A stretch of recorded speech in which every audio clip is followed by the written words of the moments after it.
million naira to 250 million naira. Meanwhile, reports by the Central Bank of Nigeria shows that Nigeria's external reserves lost $640 million in May. The figures reveal that the reserves had been fluctuating in recent weeks. The CBN Governor, Godwin Emefiele, said the decline reflects sales to the foreign exchange market and third-party payments. It could be recalled that the country's external reserves lost $350 million in 2 weeks, falling to $34.9 billion on April 29 from a high of $35.25 billion as of April 16. The figures from the CBN's report also shows that the reserves, which had been fluctuating, rose from $34.85 billion as of April 1 before returning to a downward path in the middle of the month. Reports say transactions on the Nigerian exchange closed on a downturn occasioned by sell purchase pressure in most blue chip stocks, causing the all-share index to decline by 0.06%. Specifically, market capitalization of listed equities decreased by 12 billion naira to 20.022 trillion naira from 20.034 trillion naira recorded earlier in the month. The ASI also depreciated by 23.51 points or 0.06% to 38,414.37 points from 38,437.88.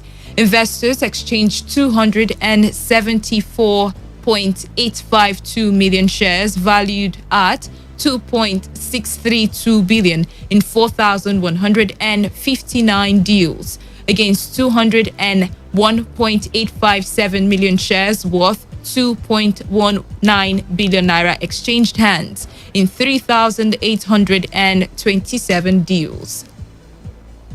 On the foreign scene, the 11-member Trans-Pacific Partnership Trade Bloc has agreed to open accession talks with United Kingdom. The British government, which asked to join the TPP in February, said membership was a huge opportunity in a post-Brexit world. A working group is now expected to be set up to discuss tariffs and rules governing trade and investment. The UK is not expected to join the TPP, which includes Australia, Mexico, and Japan, until next year at the earliest. International Trade Secretary Liz Truss said in a statement that the decision to begin the accession process was excellent news.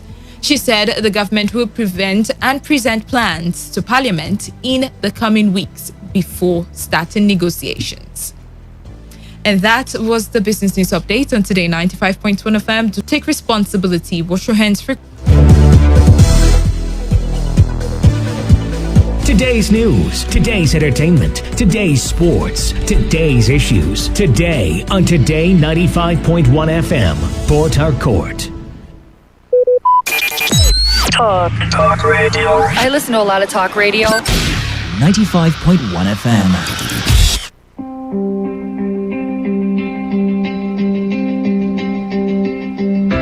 You can never plan the future but the past. He who has a why to live can bear almost any hour. Lost time is never found again. It is a proverb. I will work to make Nigeria a praise on the earth. So help me God. Let me tell you how I got this far. This message is brought to you by Today 95.1 FM, Voice of the People.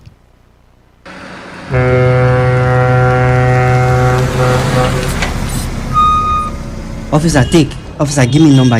No time. Ma, they match am. They go. What? You bribing the officer of the law?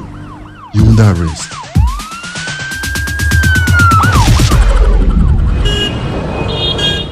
Let me see your papers.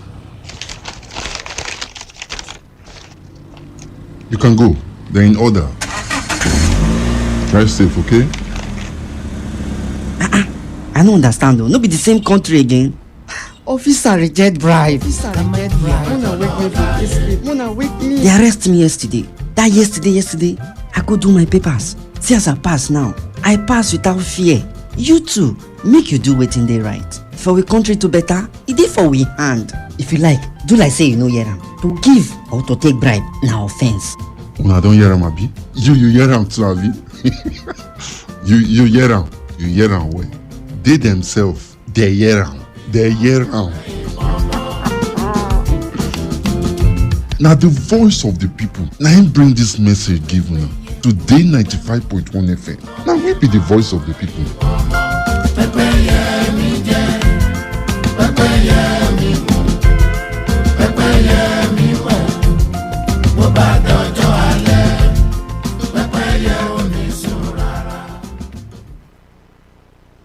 Ladies and gentlemen, may I have your attention, please?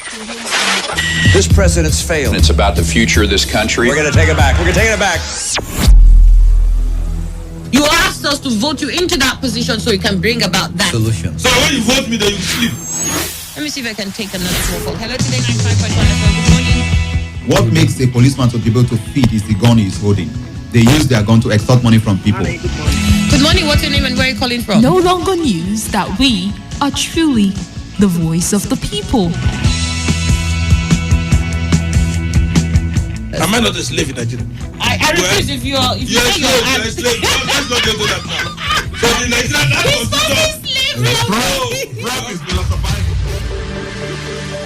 You spot the difference now?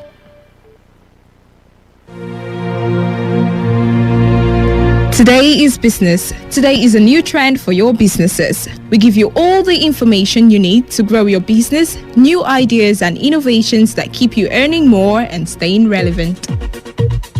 Every day, we engage in business, buying and selling, trading, and exchanging of services as individuals or as a country. Money goes round, it goes up and down.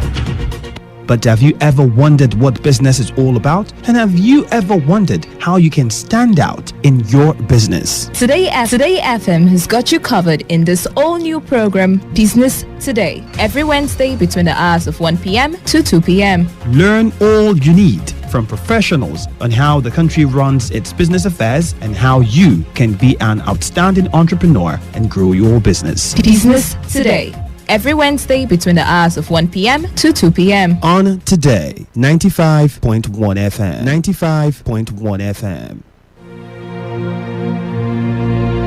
Today is business. Today is a new trend for your businesses. We give you all the information you need to grow your business, new ideas and innovations that keep you earning more and staying relevant. Every day, we engage in business, buying and selling, trading, and exchanging of services as individuals or as a country. Money goes round, it goes up and down. But have you ever wondered what business is all about? And have you ever wondered how you can stand out in your business? Today FM has got you covered in this all-new program, Business Today, every Wednesday between the hours of 1 p.m. to 2 p.m. Learn all you need from professionals on how the country runs its business affairs and how you can be an outstanding entrepreneur and grow your business. Business Today, every Wednesday between the hours of 1 p.m. to 2 p.m. On Today 95.1 FM. 95.1 FM.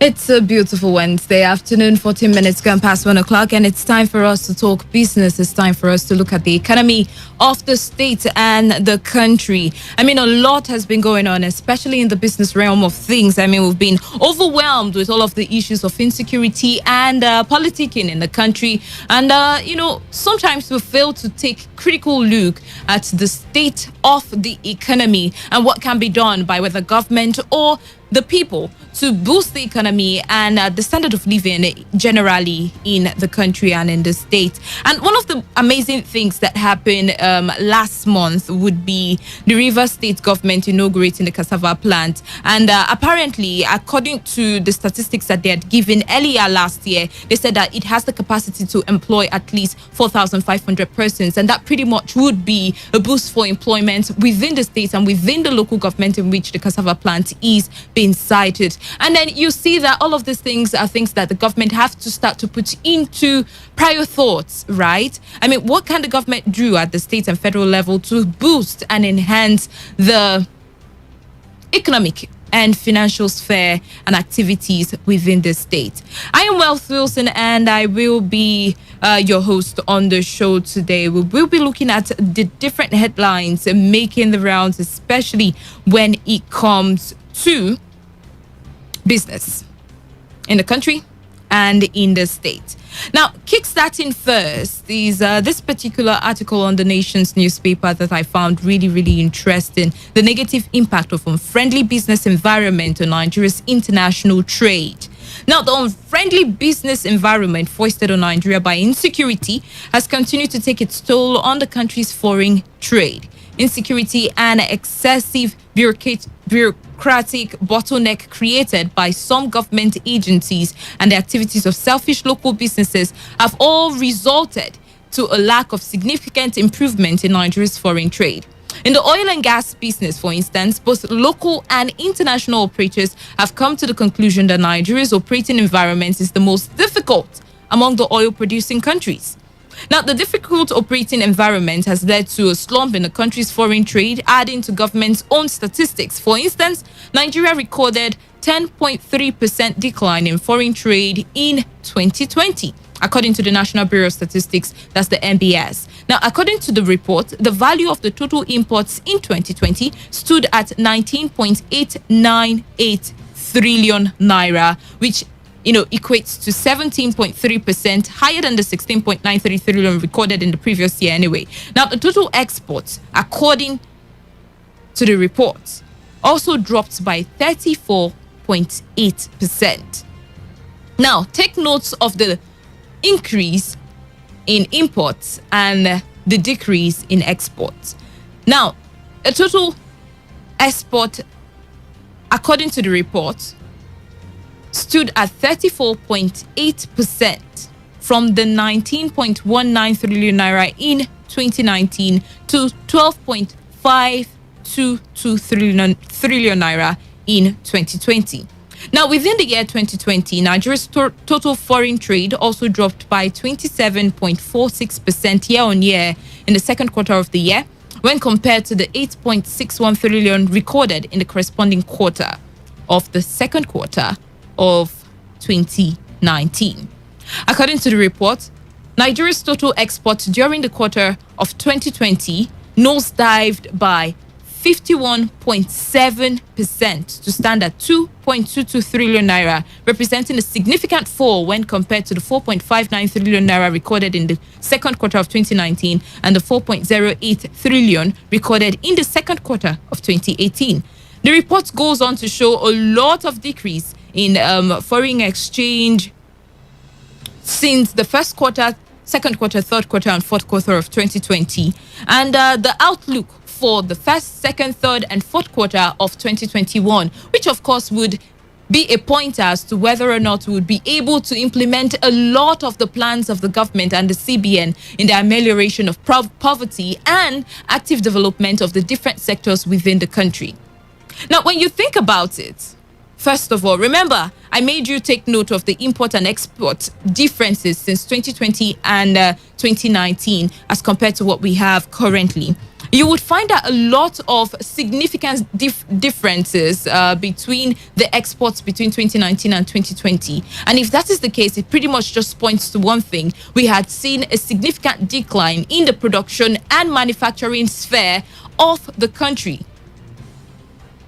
Now, how does that affect the economy? It's as simple as it already looks. Where a country imports more than it can export, it pretty much just points to one thing.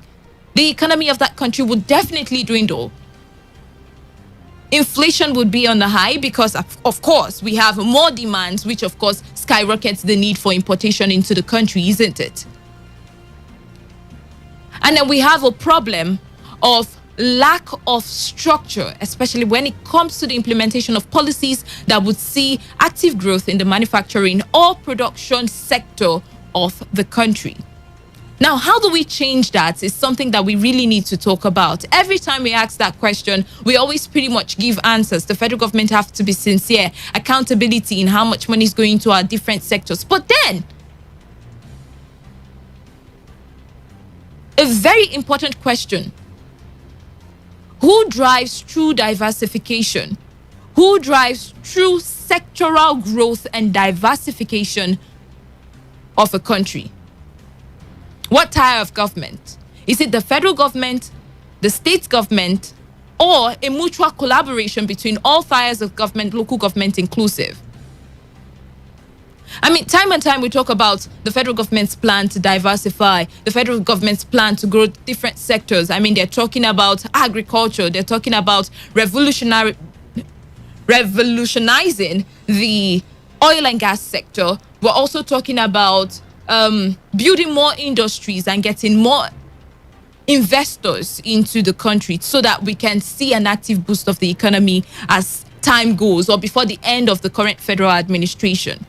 Now, we've seen plans, we've seen them talk about the different policies that they're going to put in place. I mean, they've talked about the tax waiver, they've talked about the reduction of cost of transportation and all of those things. I mean, they've talked about, what else? The removal of double taxations and all of the things that would make ease of business within the country look good and attractive for foreign investors. Yes, they've talked about all those, and these are key pointers and indices for investment to thrive, isn't it? But then you come back to the states within the country, and then you find that not all states actively participate in the policy implementations of the federal government's plan of diversification and sectoral growth within the country. If that is the case, we cannot wholeheartedly blame the federal government for the slow pace of growth in the different sectors. We can't. Because, I mean, you want to believe that the federal government does its part, the state government play their part, as well as the local government, and then all sectors within the country sees a growth.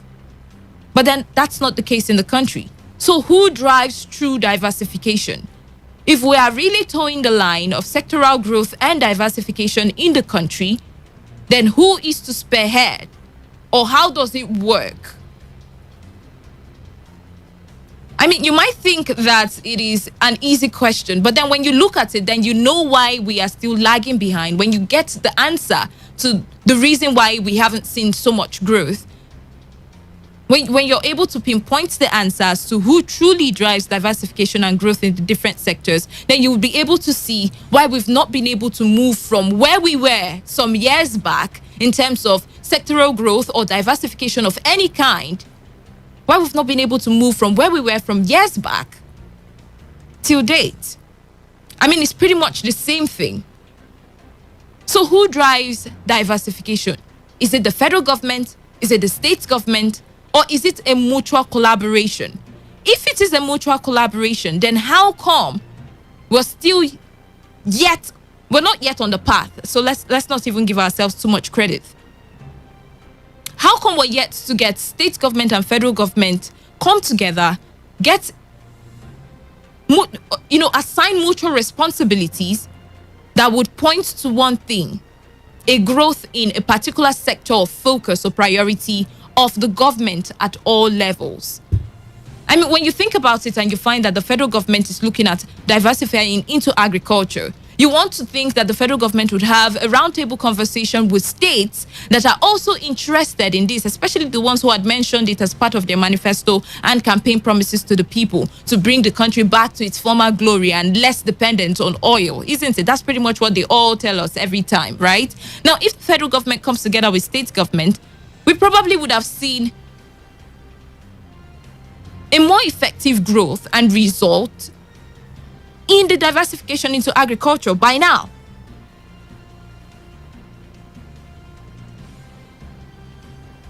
So who drives true millionaire had accused the international oil companies, that's the IOCs, of being part of a conspiracy theory that the Niger Delta was unsafe in order for them not to relocate their corporate headquarters to the region. The governor observed that so long as this kind of narrative or negative narrative geared at perpetrating injustice was not addressed, the country's corporate existence and stability would continue to be threatened. The governor made this assertion at the official commissioning of the Nigeria Liquefied Natural Gas (NLNG) corporate headquarters, sitting on 126,000 square meters of land in Port Harcourt. Now, when the governor was talking, it just made me remember when it wasn't just Timi Silva, we had other political stakeholders who came out to say the same thing. The narrative of an unsafe Niger Delta. Now, do you agree with Timi Silva when he says the Niger Delta is too unsafe for the multinationals to site their headquarters here? Or you agree with the governor of the state who had said that it is a negative narrative and a conspiracy theory geared at propagating injustice to the people of the Niger Delta? Now, every time we have this conversation, some persons will tell you that headquarters here or no headquarters, the Niger Delta will still definitely benefit as a result of, the oil that sits in the land here in this particular region.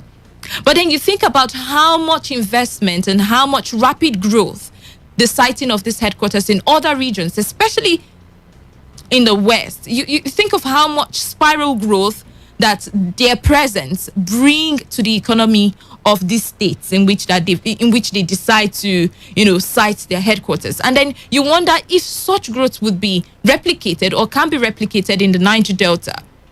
If it can be replicated in the Niger Delta, then the question of whether or not the Niger Delta is safe enough for these headquarters to be brought in comes into the space of discussion, isn't it? Now, isn't the case of insecurity one that affects pretty much all states in the country?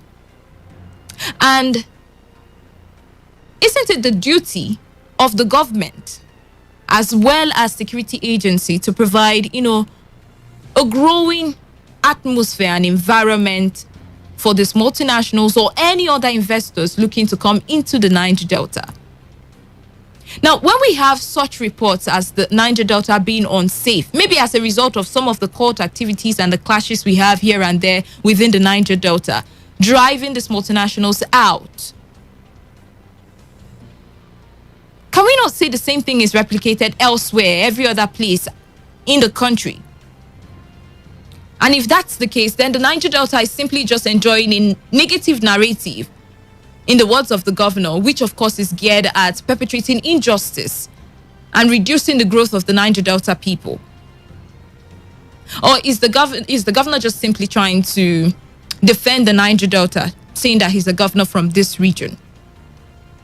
I mean, what stops the government from making safe, at least reducing criminality to the barest minimum so that these multinationals can feel safe when they come in to the Niger Delta? I mean, one of the things that could also propagate development and growth is if we have this industry sited here. We would see active investment. We would see them draw other investors into the state. We will see the economy of the states within the Niger Delta also grow. So is it a negative narrative that is spearheaded only to, keep the Niger Deltans in the dark, especially with development and growth, while the other states that pretty much enjoy the same issues of insecurity as the supposed Niger Delta have this multinational site their headquarters there and also bring development? I mean, it is only fair the federal or even state government to buy this invest. So do you is true diversification? 0817-0000951 or 0810-9510-951. Those are the numbers that you can call to get into the conversation today on Today 95.1 FM, Business Today.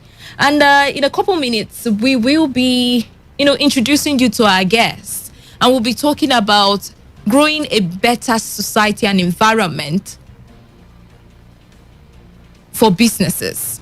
And not just any business. We'll be looking at the beauty and salon industry in the country.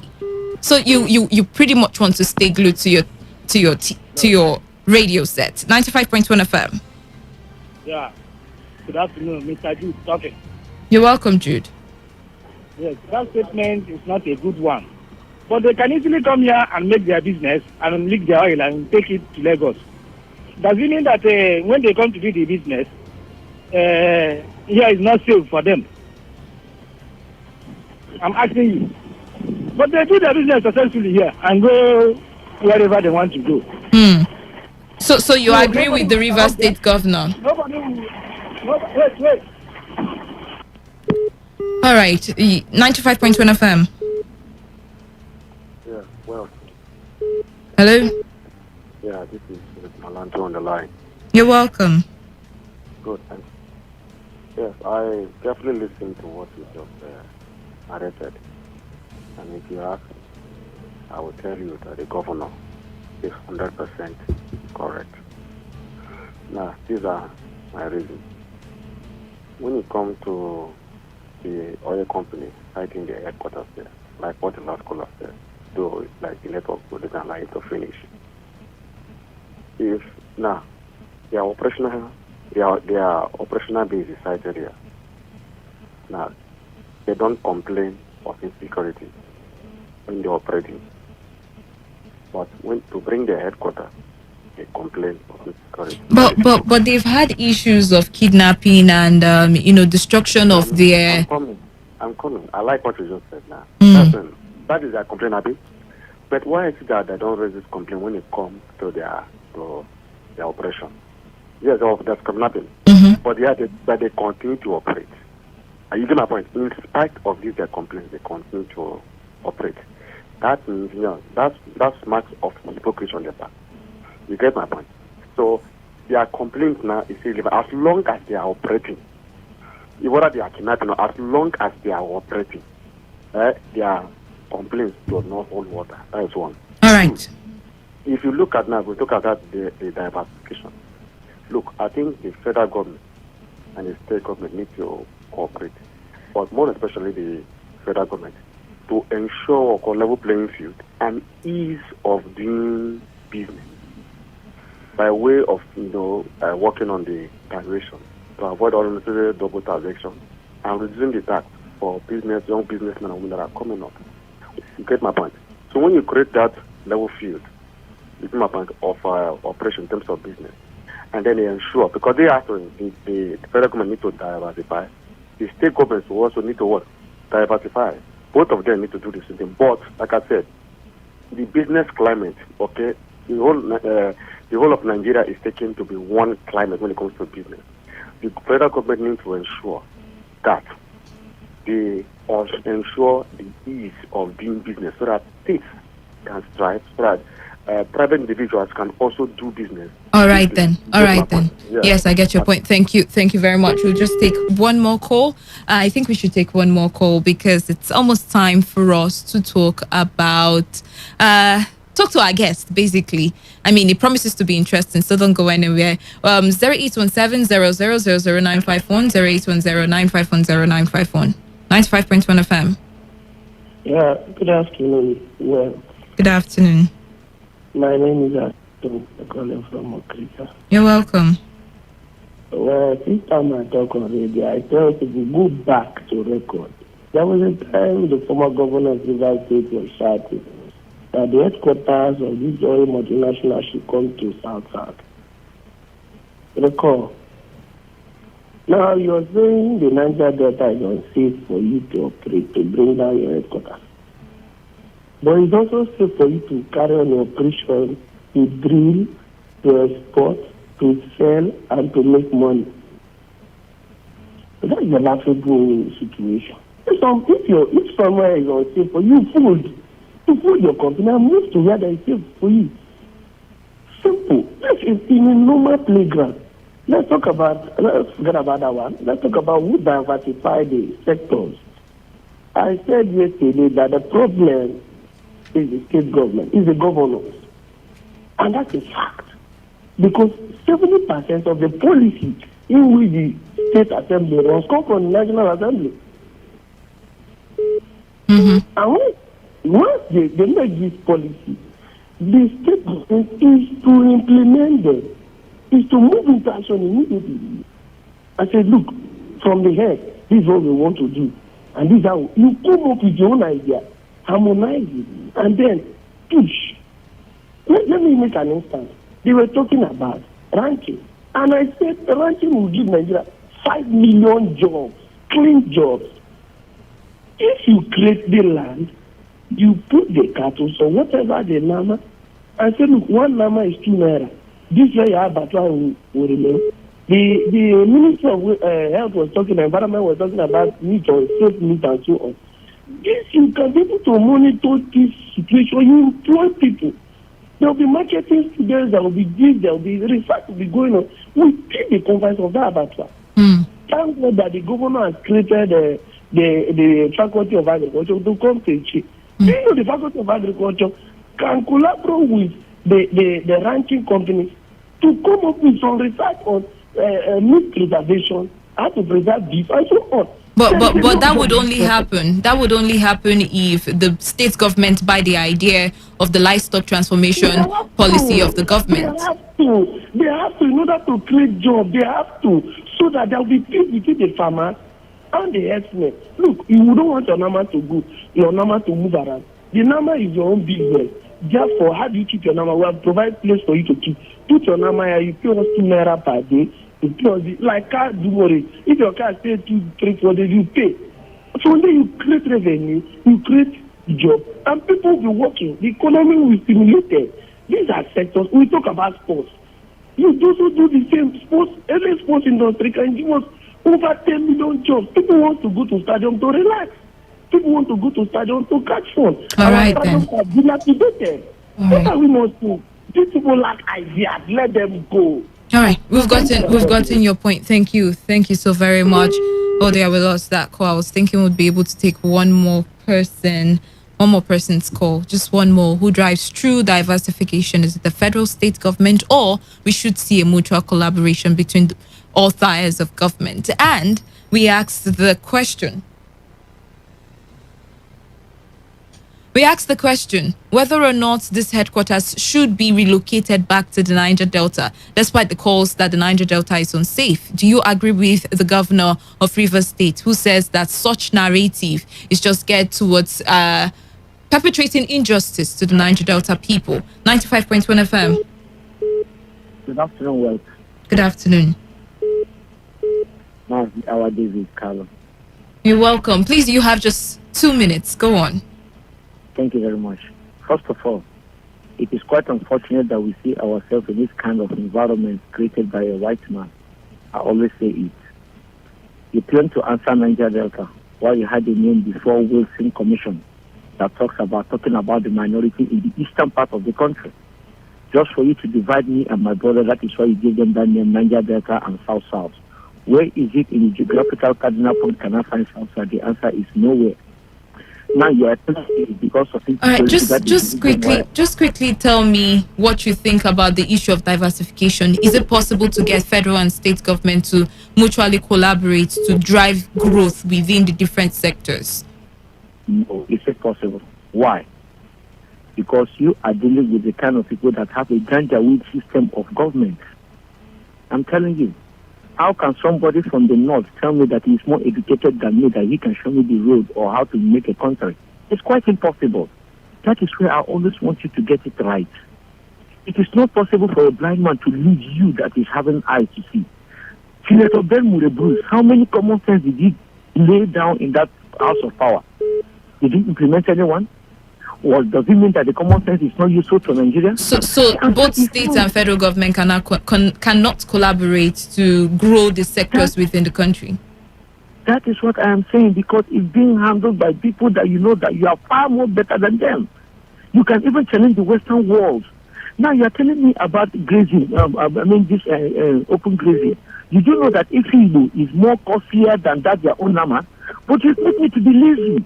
And now people will keep on believing that without you, I cannot eat meat. No. My native fowl is more even better than your own fowl. No, there is no livestock better than the other as long as it is driving the economy for any region whatsoever. But I get your point. I think I get your point. If I let you, we'll just go on and on and on about that one. And as I said, we'll just take one more call, and we've taken that call. It's time for us to quickly talk to our guest. I told you that on today's edition on the special edition, of course, of Business Today, we would look at, how to build better enterprises in the harsh economic environment. And our guest is Uche Umana, and we'll be talking about revolutionizing the beauty industry from an average industry into a mega lucrative enterprise for young people. I mean, that's one industry that has been overlooked and underrated. And I think if you just stay tuned and listen, you probably pick one or two things that you can do differently, especially if you're into that particular line of business. So just stay tuned. Okay, a beautiful afternoon to everybody listening. Welcome to another exciting edition of Business Today on your Premium Talk radio station, Today 95.1 FM. I am Wealth Wilson, and joining me is a phenomenal very young and beautiful woman, Uche Umana. She is a salon consultant and founder of Salon Business Africa. A beautiful afternoon to you. Thank you very much, Walt, and good afternoon. Great to have you here. Thank you. All right, so we will just cut to the chase, right? Because of time. Hopefully you'll be able to come back next time, so we'll have ample time to talk about all of the issues I would love to discuss with you. Absolutely. All right. Okay, so apparently in the course of your career, which spans about 17 years, correct? Correct. Yes. Yeah. You have, dabbled into the informal and formal sector of the economy in Nigeria, and you've done exceptionally well.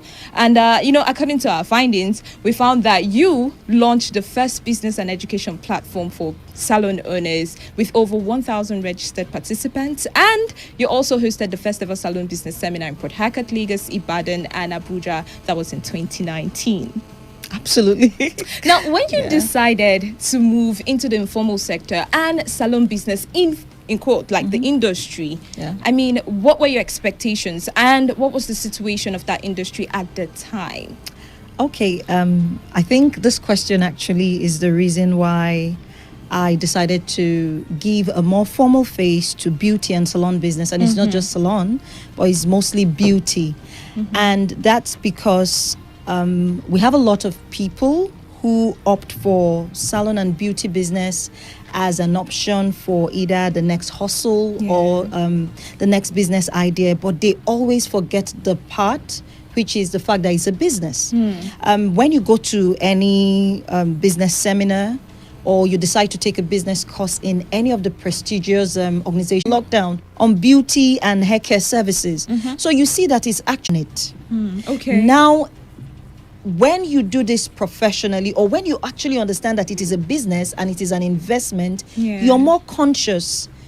You're more conscious about how you're going to put your money in and how the money is going to come out. So the reason, unfortunately, for why this has been treated over time as a side hustle, in quote, is because we have failed, or over time it has just been handed over as a skill rather than a core business and a professional, a professional output or a professional service. We look at it as a leisure vocation. Good, a skill based. Oh, do you have someone? I have a, and we had over the years to, we have also dropped the standard. Oh, I have a housemaid. She's staying in the house. So either teach her how to sew or how to make hair. So over time, we have watered down this industry and the value. But the beautiful thing is that in the past 5-6 years, we now see people drop actual white collar jobs to come into now another white collar job. I call it white collar, some people call it blue collar, but it's not blue collar, because yes, when you now break salon and beauty business, we have people who actually go into the services, we have people who go into the education, we have people who go into the business management and business structuring, which is where I am. So you can't call that blue collar. Okay. So it's still white collar. All right. So do we see a lot? Do we see more consultants go into creating awareness about structure for such enterprises in the country? Because I mean that's one of the ways that we can draw awareness and make it a less average enterprise for people. Okay. Now for starters, we have very few people at the top in this industry in Nigeria. Like I said, right now a lot of people are just running it as probably a hustle. Yeah. Now, those who have clarity, a lot of them are still structured around offering the services. Like what I tell people when we have our sessions, I explain to them that, you see, salon and beauty business globally is like a big room. But in Nigeria, we have only discovered a corner of the room. So anytime we enter the room, we all go huddle in one side, which is open the salon, open the barbering shop, open the spa. But when you go through when you understand the business part, which is something I had acquired over the years, when you go through the business part, you find out that the higher you go, you begin to specialize. There are services, there are products, there's the business management, there's the business consulting. We have over 20 professional careers that you can pick in the industry, and it will take you to your zenith. When I mean your zenith, it makes you recognized on the international platform. And those are the options we need more people to start seeing. And I mean, it's amazing. You can start by starting a salon or a beauty business. You can start by selling your wigs. You can, start by doing any of this part. But you need to be aware that there is a career path that you can follow. That is broader than what it looks like now. That is broader. So you see us struggling, to run the best salon business. But our strength is probably in being an educator. And the moment you're an educator, brands abroad are looking for people. So you see, you need to understand that career path and push yourself to the point where you become visible so they'll see you. All right. Okay, this is really, really beautiful. I'm pretty sure everybody listening would have one or two things to want to ask you, and that's why I'm bummed about the fact that you probably would not be available for the calls, yes? Yeah. But then, we understand the harsh economic activities and the atmosphere of the country generally, right? Or even in Africa, but then let's leave it at Nigeria alone. Absolutely. Now, a good number of persons will hear you and, enjoy the talk about how broad and how, lucrative this particular industry could be if you dabble into it really fine with proper structure and management. Good. Now, you want to consider the economy and you also want to consider the pockets of the people who want to dive into this. Absolutely. Now, how do you manage the harsh economic, the turmoil of the economy and also your passion and vision for this particular industry? Okay, if you ask me, I would honestly say this is the best time to start a business. Okay. Do you know why? Because this is that time where you can actually start a business with zero finance. We are moving to the point where people are seeing the need for modern investments. They need people who have the technical know-how. So what you need to do is to first get the required information and knowledge. And once you do that, you would see people who are willing, number one, to invest in you, or number two, people who have tried. I'll give an example. Private investors or government investors? Oh, no. I'm talking about individuals. That's why I said there are two parts to it. First, you see people who are willing to invest in you. Yeah. Then secondly, you see people who have actually tried it but realize that it's more difficult, and now they are looking for anybody who would partner with them. Now, unfortunately, this is the industry where you have the most wastage. Okay. Yes, you have the most wastage because people come into beauty business assuming all you need to do is get a place, hire your staff, and start the business. Then when they hit the ground running, the reality checks come in and they realize that this is just more than getting a fine place, selling cheap, or just buying products and putting out there and jumping all over the internet. So when that reality hits them and someone comes and says, this is how I am going to run this, at that point, they literally give up everything. So this is the best time, I tell people, to focus. Create your niche, then run your business. In fact, when I have sessions with people, you hear someone say, oh, okay, this services, I assume is going to be expensive. I don't need it now. I always tell them that you see this bridge, you always cross this bridge. So if you want to start any business in the industry now, I would say first thing, get the education. Decide on the career path you want to pursue. Believe me, as long as it's beauty, if you can aspire to get the right education, you're always relevant. Because every day we have 3 out of every 5 to 10 salons close down in Nigeria. And before they do, they get to that point of desperation where they are willing to give up everything. So there's always a business that is available waiting for you to run as long as you have the right information and knowledge. So with the training, you're able to navigate with competition because, again, as I mentioned, a good number of persons are dabbling into this one, especially on the average level. Yeah. So with the training, you just have enough to sustain you through the time. The beautiful thing about the training is once you have information, you see having any of them resource materials, so you get started. All right. Thank you very much, ladies and gentlemen. And that is Uche Umana. Thank you once again. And thank you for having me. All right. This is Today 95.1 FM, Port Harcourt, voice of the people. Every day, every hour, when the big stories break, depend on our 24-hour news team to bring you the latest. Today 95.1 FM. Today 95.1 FM, Port Harcourt. News update.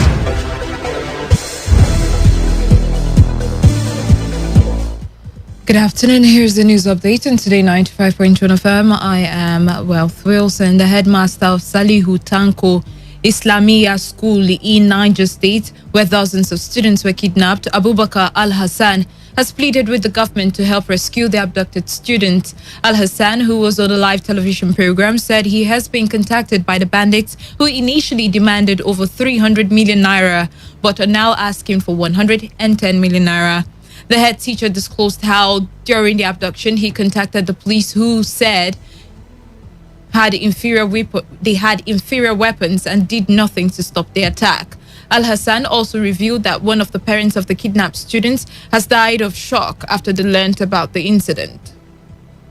Gunmen have killed AIG Christopher Dega, a senior special assistant to Benue State Governor Samuel Otom, earned security reports say the governor's aide was killed in Jos, the Plateau State capital. The chief press secretary to the governor, Teva Akase, confirmed the death of the retired AIG to newsmen. Some suspected kidnappers have been apprehended by the Rumosi axis of the East-West Road in Port Harcourt. Get ready! It's the world of broadcasting as Today 95.1 FM brings you entertainment, information, education as they unfold every day. Today 95.1 FM. Do you know that I'm necessarily mentioned? Do you think I used to climb from tree alone in this building? So, yeah, you say you've not benefited anything from Nigeria. What was your favorite Nigerian movie growing up? 1, 2, 3. Isakaba. Yeah. You took time. Conspiracy. Today 95.1 FM. Don't touch that dial. Make sure you are tuned to your numero uno. Tell me, where's your money now? Why,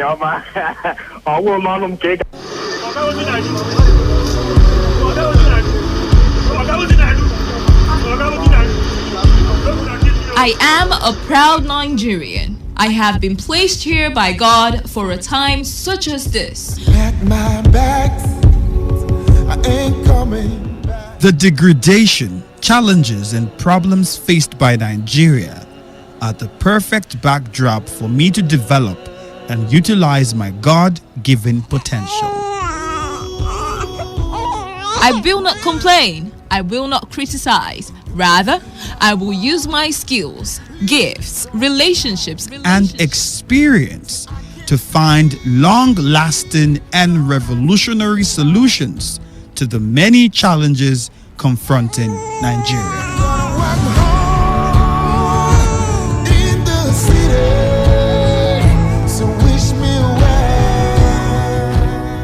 Nigeria will rise again.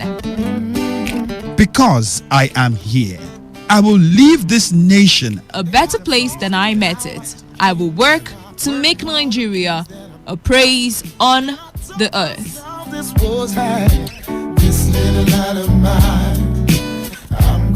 I will work to make Nigeria a praise on the earth. So help me God. Let me tell you how I got this far. This message is brought to you by Today 95.1 FM, Voice of the People. Ladies and gentlemen, may I have your attention, please? This president's failed. It's about the future of this country. We're going to take it back. We're going to take it back. You asked us to vote you into that position so you can bring about that solution. So when you vote me, then you sleep. Let me see if I can take another phone call. Hello, today 95.1 FM. Good morning. What makes a policeman to be able to feed is the gun he's holding. They use their gun to extort money from people. Good morning. What's your name and where are you calling from? No longer news that we are truly the voice of the people. Am I not a slave in Nigeria? I refuse if you're a slave. Let's not get to that now. So the Nigerian constitution. Rob is philosophizing. You spot. Nigeria will rise again. This was this little light of mine. I will work to make Nigeria a praise on the earth. So help me God. Let me tell you how I got this far. This message is brought to you by Today 95.1 FM, Voice of the People. This is today's hustle. One show that embodies objectivity. We raise the bar in examining the good, the bad, the sordid, everything that has to do with society. In America, you buy a big house and you pay gradually for 30 years of your life. That is politics. In Nigeria, you carry all your salary and go and rent one bad politics. Everything that has to do with You society. must negotiate. If we don't negotiate, when a man is pushed to the wall, he bounces back with double levels. We have been pushed to the wall. The Hustle. Every weekday from 1 p.m. to 3 p.m. on Today 95.1 FM. This is today's hustle. One show that embodies objectivity. We raise the bar in examining the good, the bad, the sordid, everything that has to do with society. In America, you buy a big house and you pay gradually for 30 years of your life. That is politics. In Nigeria, you carry all your salary and go and rent one bad politics. Everything that has to do with You society. must negotiate. If we don't negotiate, when a man is pushed to the wall, he bounces back with double levels. We have been pushed to the wall. The Hustle. Every weekday from 1 p.m. to 3 p.m. on Today 95.1 FM.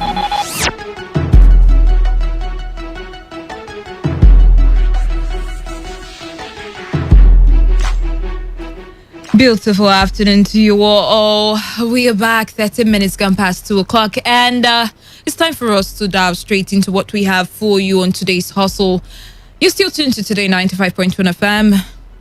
I am Wealth Wilson, and I'm already feeling a type of way because the discussion we're about to have is one that is pretty much sensitive, and it's quite disturbing, truth be told. I don't know if you need anybody to tell you that the educational sector and the educational system in the country already is dilapidated. Now, it is doubled with the fact that insecurity, on the other hand, will not even allow us make the best out of the little that we have in the country. Students kidnapping have threatened a collapse of the Nigerian education system. NANS, okay, I'll give you that information as time goes on, but just so you know, NANS is planning a protest.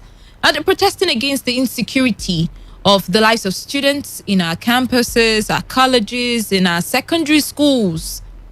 I mean, it's terrible. It's really terrible. Well, that's pretty much what we're going to be looking at, right? The Nigerian education system already had witnessed deep-rooted negligence from government at all levels, whether state, local, or even federal. That's the truth. There's no sugarcoating. There's no trying to make it look good. It's pretty much what we face here.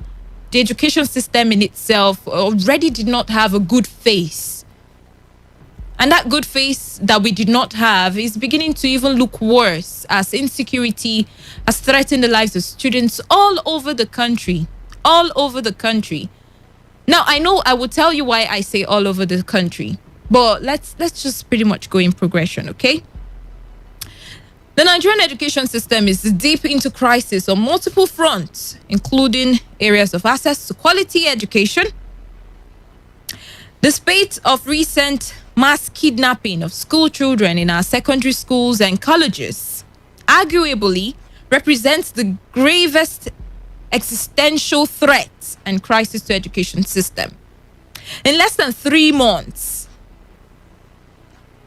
or even more, is already a problem as well. 69% of the out-of-school children come from the north. Going forward,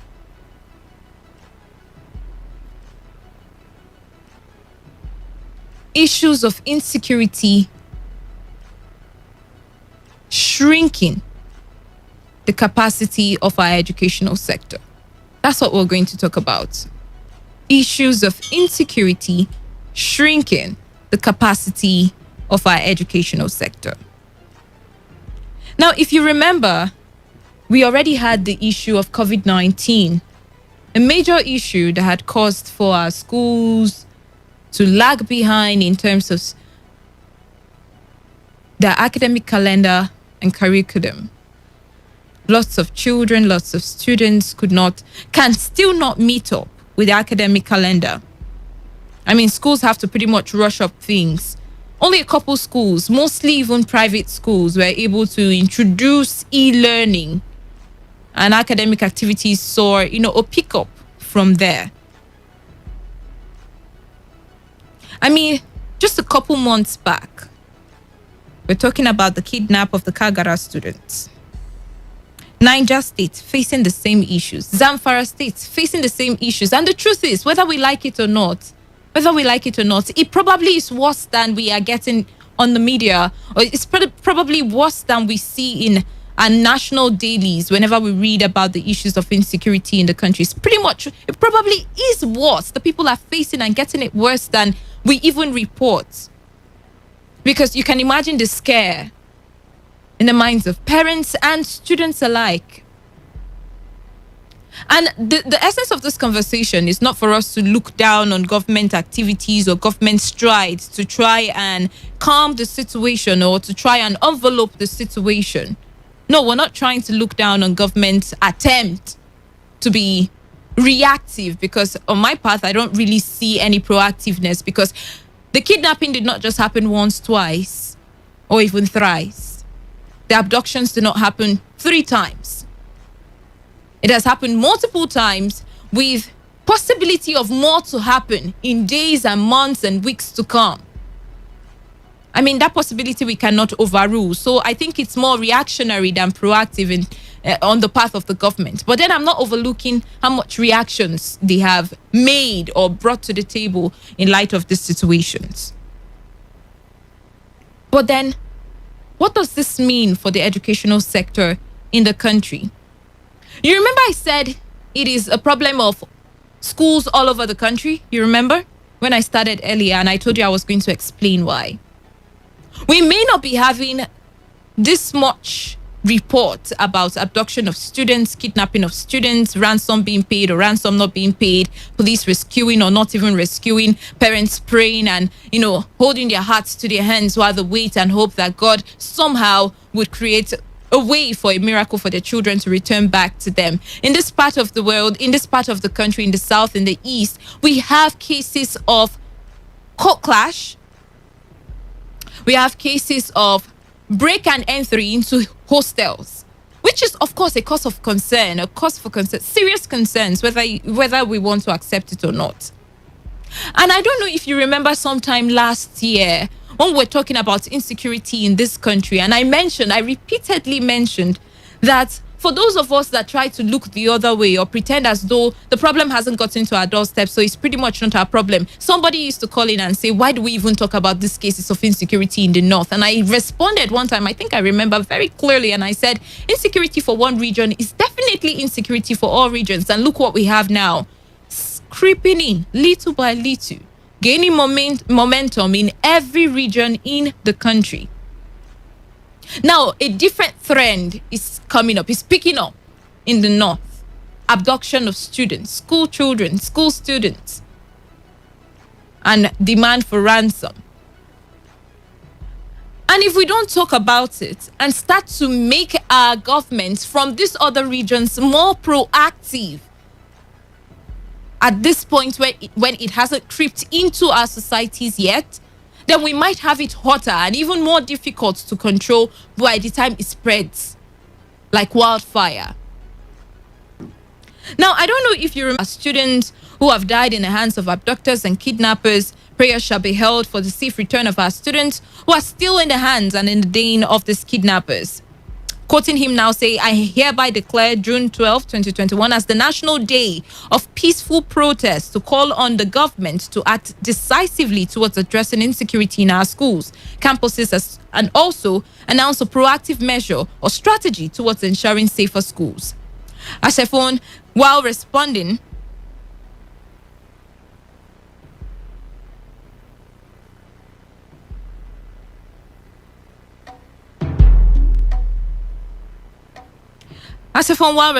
to a question on the Choice of Democracy Day, which is June 12, for students' protests, queried, and I quote, what are we celebrating as democracy when many of our students are in kidnappers' den? I don't know if you remember Children's Day, and I just made a statement in passing. I said, should we be celebrating Children's Day when our children in the northern part of the country, north, central, north, are being kidnapped, held hostage? Only God knows what trauma those children go through every time this incident happens. Only God knows the trauma parents go through when they allow their children out of their sight for the sake of educational purpose. Go to school, parents are scared. Children go to school and they're also scared whether or not they'll be able to come back home or go back home to their families after classes or after studies in school.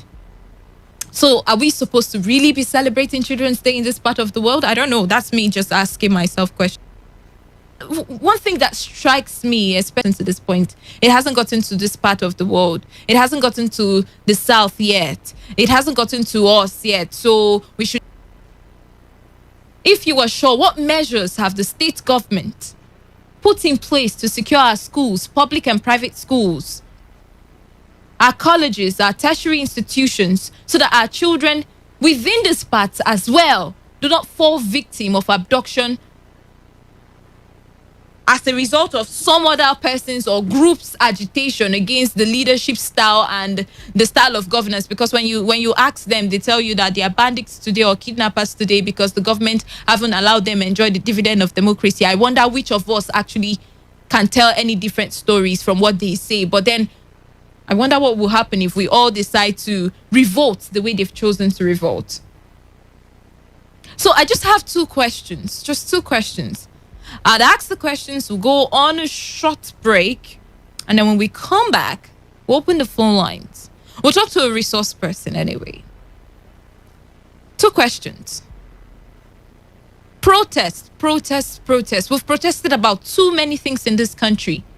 How much change has the protests that we've all been part of before, one way or another, how much change has that brought to the narrative of the situation in which we had protested against?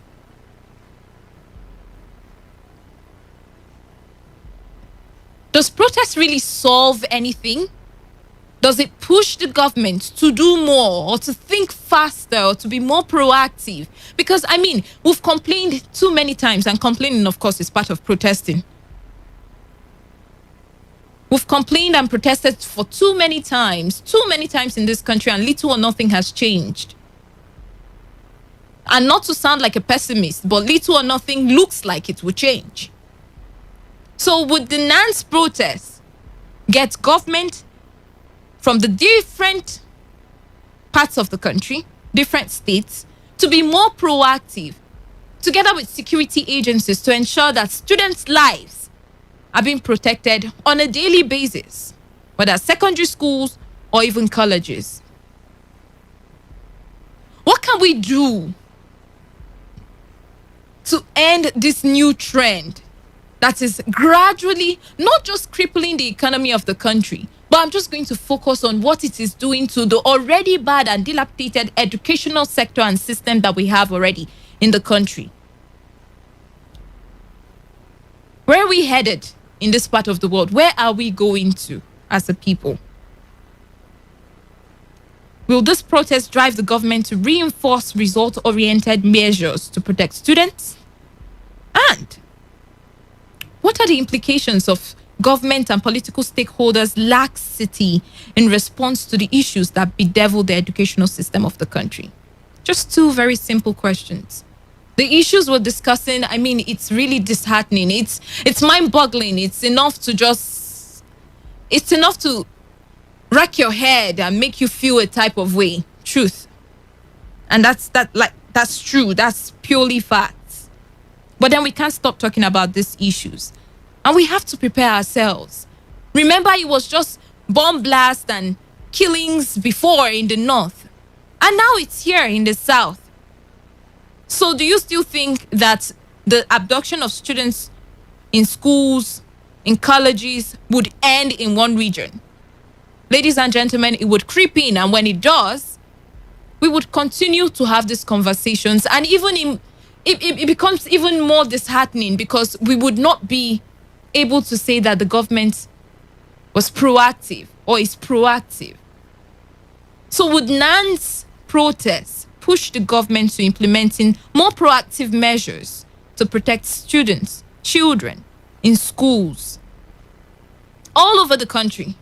And then for the South or for the areas that haven't already started experiencing the abduction of students, would it drive the government of the day and security agencies to provide more protection for students so that we don't tell the same stories?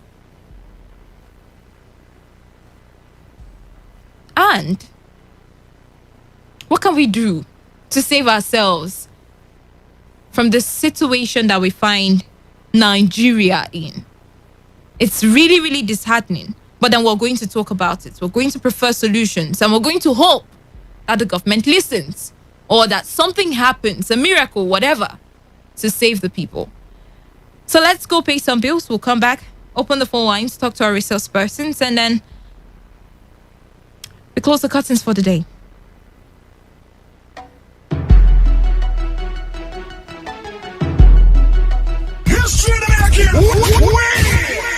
A Bobby movement is at it again. Capri-Sun and Lingua with a Bobby Eddie Roll.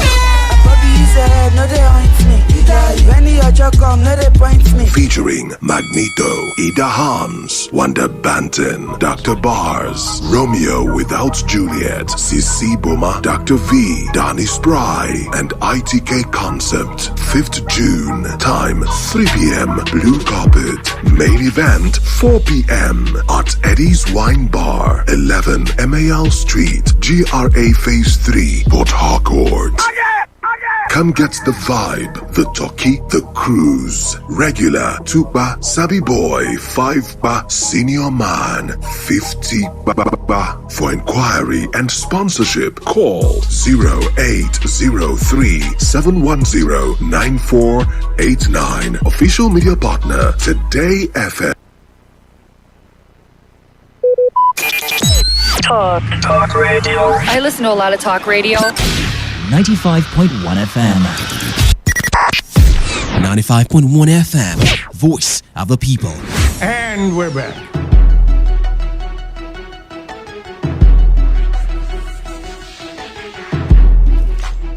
All right, indeed, we're back. It's time for us to open the phone lines. 0817-0000951, 0820-9510951. Those are the numbers you can use to call us up.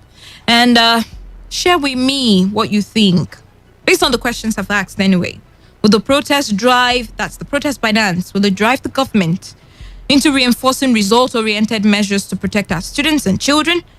And what would be the implication of political stakeholders' laxity in the response to the issues that bedevil the educational system of the country? Let's get to hear from you now. 95.1 FM. Yeah, good afternoon. Good afternoon.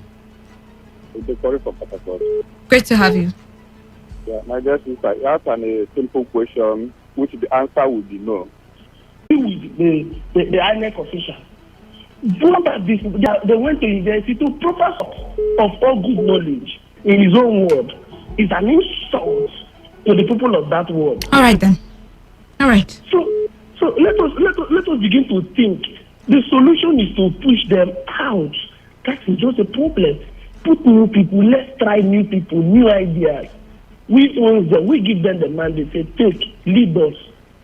solve problem for us. So we have the right to do it. So, Mr. Man, you cannot leave us again.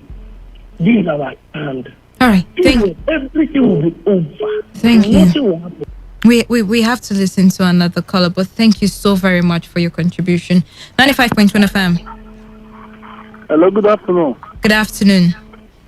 Yes, my name is Imam. I'm calling from Baishin River State. It's great to have you here. You see, the protest by now, although they should go ahead and protest, but the protest will not change anything because our president is not proactive, rather reactive, which is very unfortunate. Our president has turned this country upside down. Although the protest is not doing anything, they should go ahead and fulfill the promise. So, do you think that state governments within this region, in the south or in the east or even west, are doing enough to be proactive and ensure that the same issues of abduction in the north does not replicate itself within these other regions? This is doing nothing. That's after selfish interest. So that is that. Okay. Thank you. All right, Imaman. 0817-0000951, 0810-9510951, 95.1 FM. Yeah, good day. Good afternoon. My name is Douglas. I'm calling from River State. It's great to have you.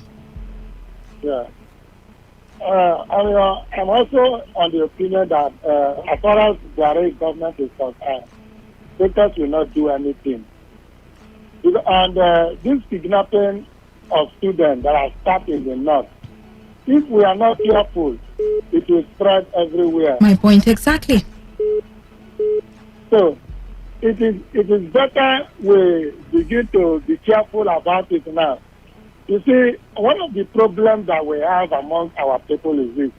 Even if we talk about this protest and all the while, when somebody wants to go to a lesson, it is still just the same people that are complaining that when they give them 30,000 naira to vote, they will forget that 30,000 naira cannot lead them for 8 years.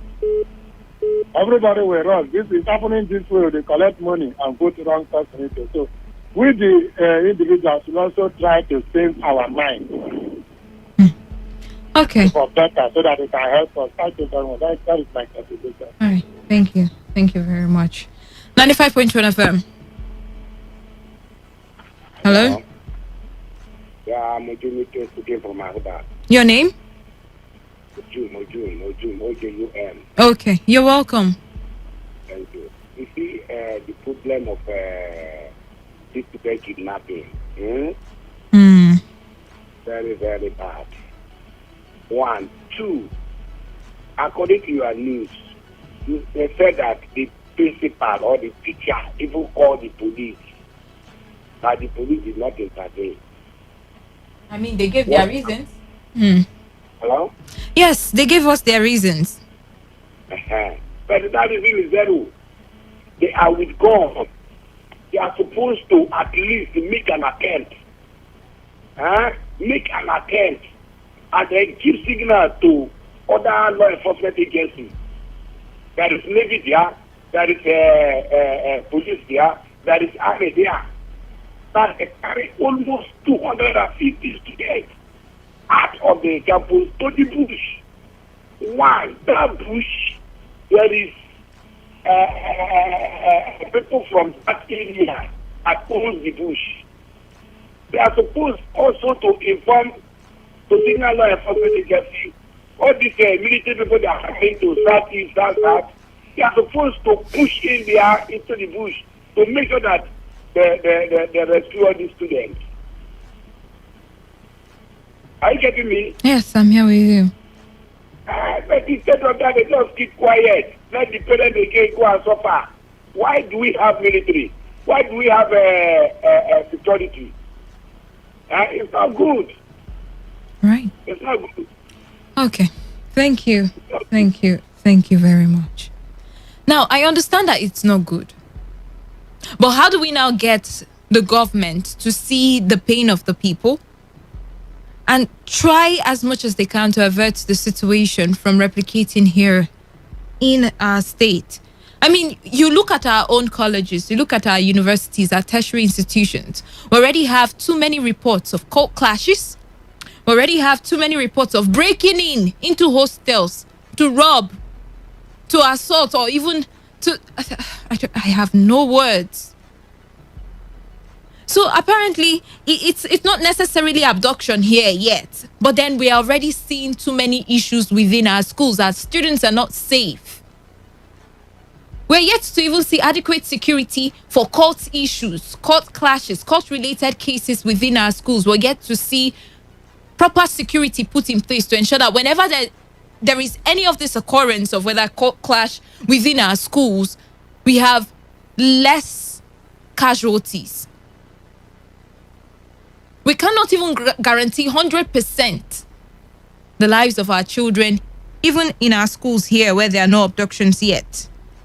And then imagine what happens if that trend spreads down to this region. The country will be in total chaos. So would this protest give them an insight? At least, will it spur them in their thinking, at least, to say, okay, you know what? While we're trying to curtail that situation in the north, we're trying to make sure that it's not replicated here in the south. Security agencies, what can we do to ensure that our public schools, our children are safe? Our state institutions, our children, students are safe. Lecturers as well, safe. I mean, they're also important. So would this protest change anything? And if it doesn't change anything, what would be the face of the educational sector in the country?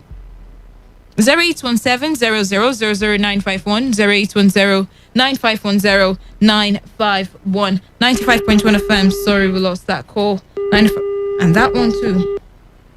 Sincerest apologies. Keep your calls coming in. 0817-0000-951, 0810-9510-951, 95.1 FM. Good afternoon. Good afternoon. Mr. Anonymous calling you from somewhere. Welcome, Anonymous. Your question: how can we do away with insecurity? We cannot do away when the city minister, the current city minister, and some of the government officials, they are using insecurity as their business way, which they are using it to have money, to acquire money. A city minister, a current city minister. Oh, do you have name? It's one of them. Issa Pantami. It's one of them. How can we Issa Pantami, do you have your proof that he is one of the people who is cashing out of the insecurity of the country? But you tell the world that when you started this particular way that media. Despite that media could not even report I said that the cases may be even more severe than we have going on. I did not tell you, hold on, I did not tell you that Issa Pantami is responsible for anything. So you have to be sure what you're saying, or you do not say it at all.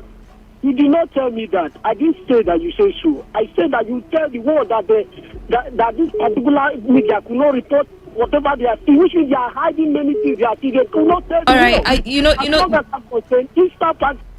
I won't let you continue. I mean, I don't know where you're getting your sources from or even getting your information from, but as long as you cannot prove it, I won't let you share such on this platform. 95.1 FM. Hello. Good afternoon. Good afternoon. I'm George calling from Port Harcourt. Great to have you on the show, George. You see, the problem you're having here, I think So the presidency or even the government generally is not. Hello? No. Hello? Oh dear, you might have to call me back, all right? Because the network won't let me hear anything you've said. 95.1 FM. Hello, Wilson. Wilson, yes. What's your name? My name is Promise. Promise. Great to have you. Yeah. Wilson. Please, environment and education test said that why did this kind of thing happen? Socialization of the younger generation, by which the learner learns religion, moral, value. Into the south, and now it's a nation of the government to do case of insecurity. All right. So you can see that the problem, the government in place now caused the problem. All right then. We have to listen to some other person. Thank you very much for your contribution, which of course is very valid. I mean, the government cannot be fighting insecurity without. Hello, Lady West. You can't even see one security in school. So let this issue of this thing and begin to happen here is going to be a very serious issue within us here. So I think we can take one more call. Pulse Rise. The heart stops. Sports game.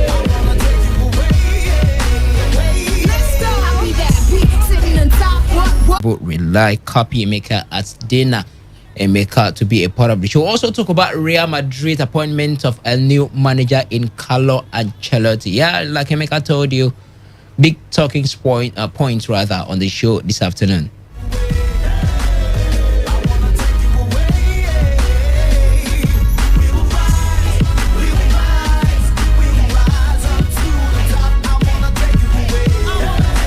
All right, let's take you away to France, where the Roland Garros is ongoing. I'll start off, Emeka, with the match that just finished about 5 minutes ago. Paulina Hercog sending Caroline Garcia packing 7-5, 6-4. Big name casualty once again, Emeka, you would say, in Roland Garros. No, not necessarily. Not one of those big names. Not one of those big names. No, Caroline Garcia, of course, expected to win that one, but somehow it went the other way.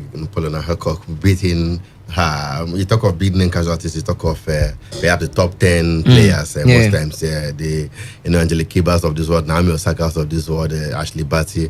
Those ones have progressed nicely, apart from Osaka, who had to withdraw due to no personal issues, as it were. But I wouldn't describe the exit of Caroline Garcia as a big name casualty, as it were. Yes, she's a seeded player, but not amongst the top 10 seeds. So for me, it doesn't rank as one of those upsets we are looking for, and that we usually see in majors like this. All right, how about world number one Ashley Barty? She came through an injury scare to avoid a shock defeat. She defeated her opponent 6-4, 3-6, 6-2. Would that affect, talking about the injury, you know how injury could become a problem for athletes, would that affect her going forward? And you think it's just something she can manage and progress to the next round? Yeah, I saw the latter part of that match against Bernard Apera, the American, yesterday. She struggled after the second set. She lost the second set, as a matter of fact, but bounced back to eventually clinch the third after winning the first. So it's left to be seen. I hope she doesn't struggle with the injuries. We want her to be in her best form. She's the world number one. The only time she won a Grand Slam was in the French Open 2 years ago. She didn't play last year's tournament due to concerns over the COVID-19 pandemic around the world. And yes, she will still retain her rankings. That's the good news for her. Whether she loses out now or not, doesn't matter what happens here. Because of the withdrawal of Naomi Osaka, nobody can overtake her in the rankings. It doesn't matter what happens at the French Open. So that is a plus for her. But that being said, we want her to be fit and play all through the tournament. Perhaps you want to say she's even defending her title because she didn't play last year after winning it in 2019. It's left to be seen the severity of the injury. But for her to be able to continue that match, yesterday and eventually finished it winning, Bernard Apera, then I think it wouldn't be too much of a problem for her going forward.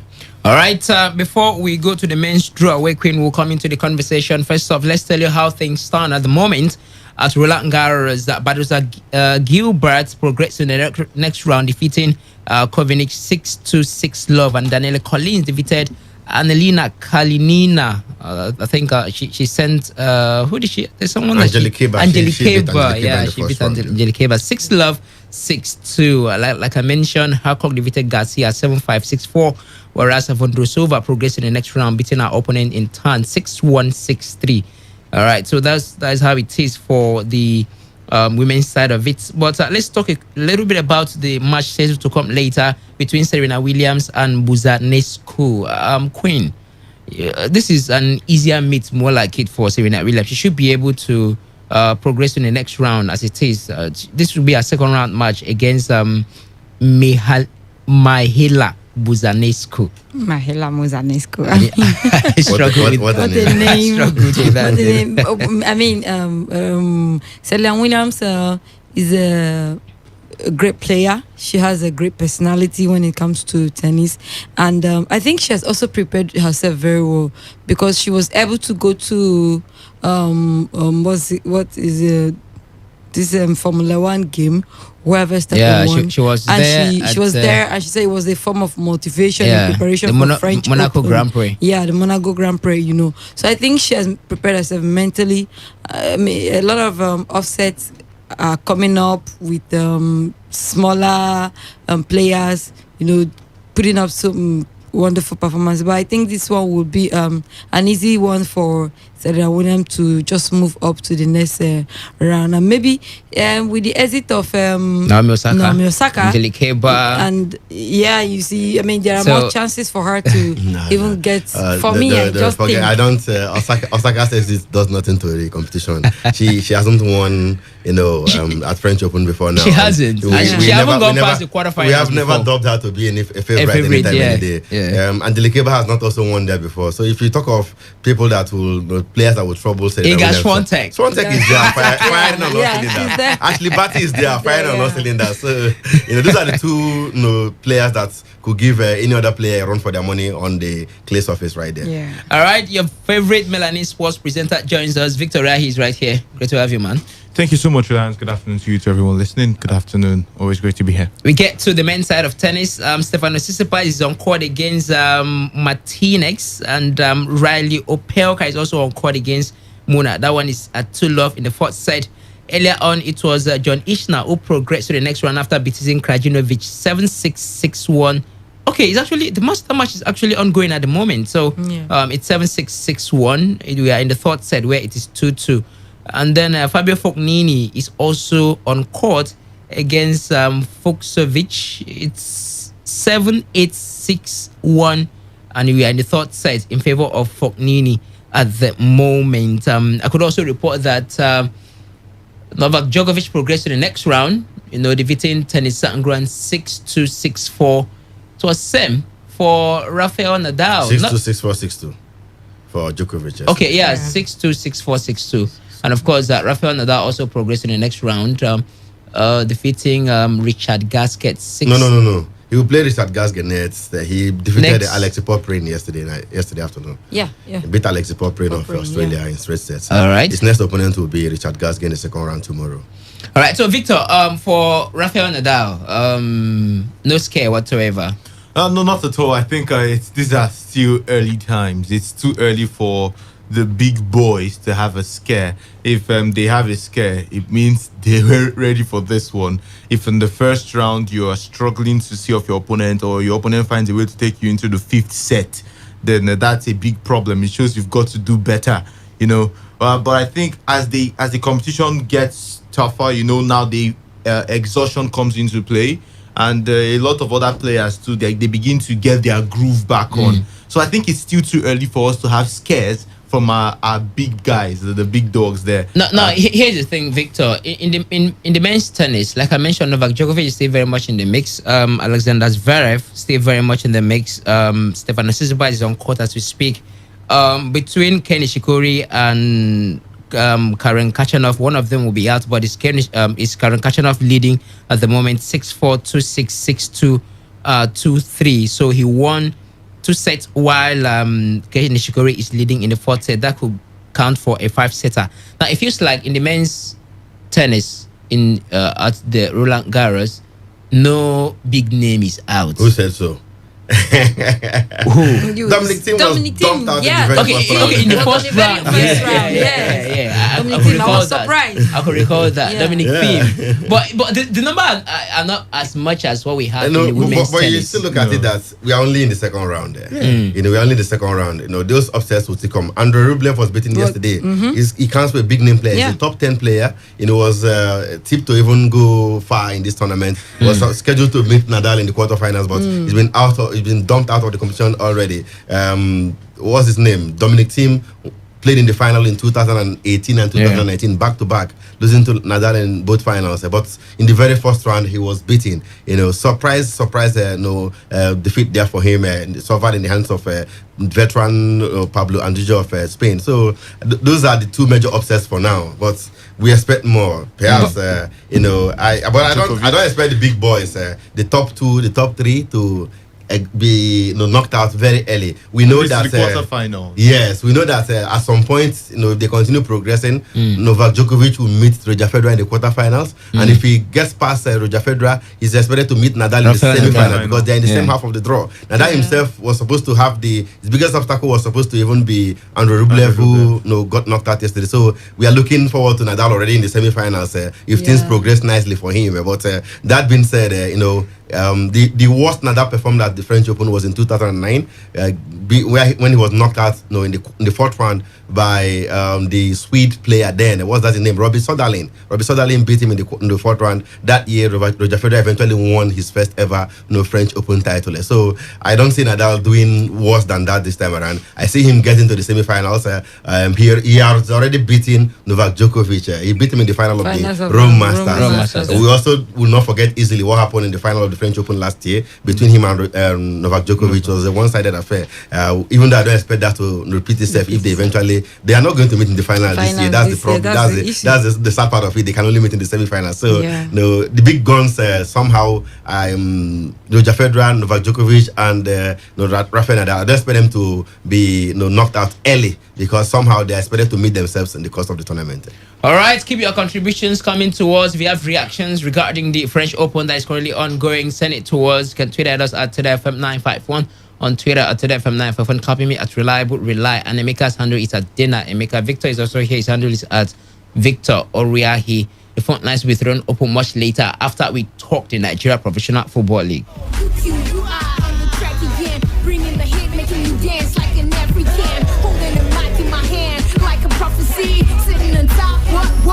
All right, so we switch our attentions to the Nigeria Professional Football League rescheduled match scheduled to go down today by 4 p.m. Enyimba will take on Lobby Stars.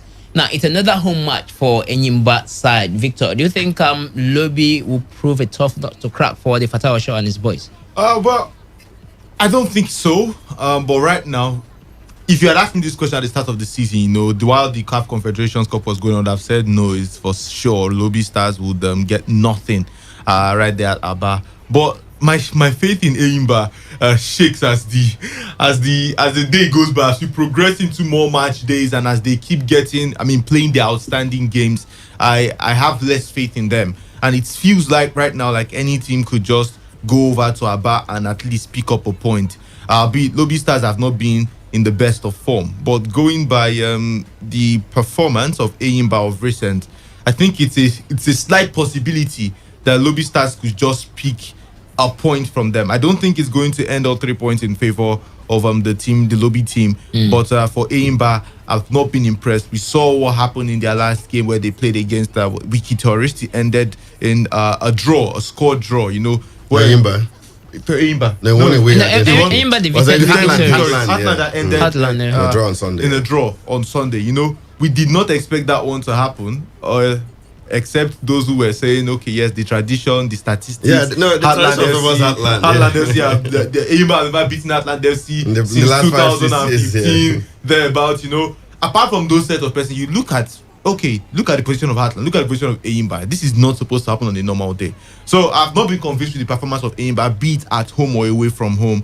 I think Lobby Stars stand the chance of picking up a point, but if Fatah Osho does something miraculous with his team, it seems like now Anayo Iwala is the man that is making the difference. I don't think he's even in the camp right now. That's the thing. That's what I was about to say. Because Anayo Iwala right now is not in the Enyimba squad. So if Anayo Iwala is not going to be playing, what's going to be Fatah Osho's excuse? We saw this as his excuse during the CAF Confederations Cup. He said they lost because Iwala did not play. No, he didn't say so. He said the result would have been better if Anayo played there.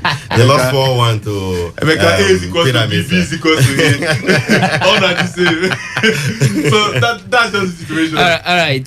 Victor hasn't been impressed with the performance of Enyimba. Emeka, what would you attribute the struggle to for Fatah Osho and his boys?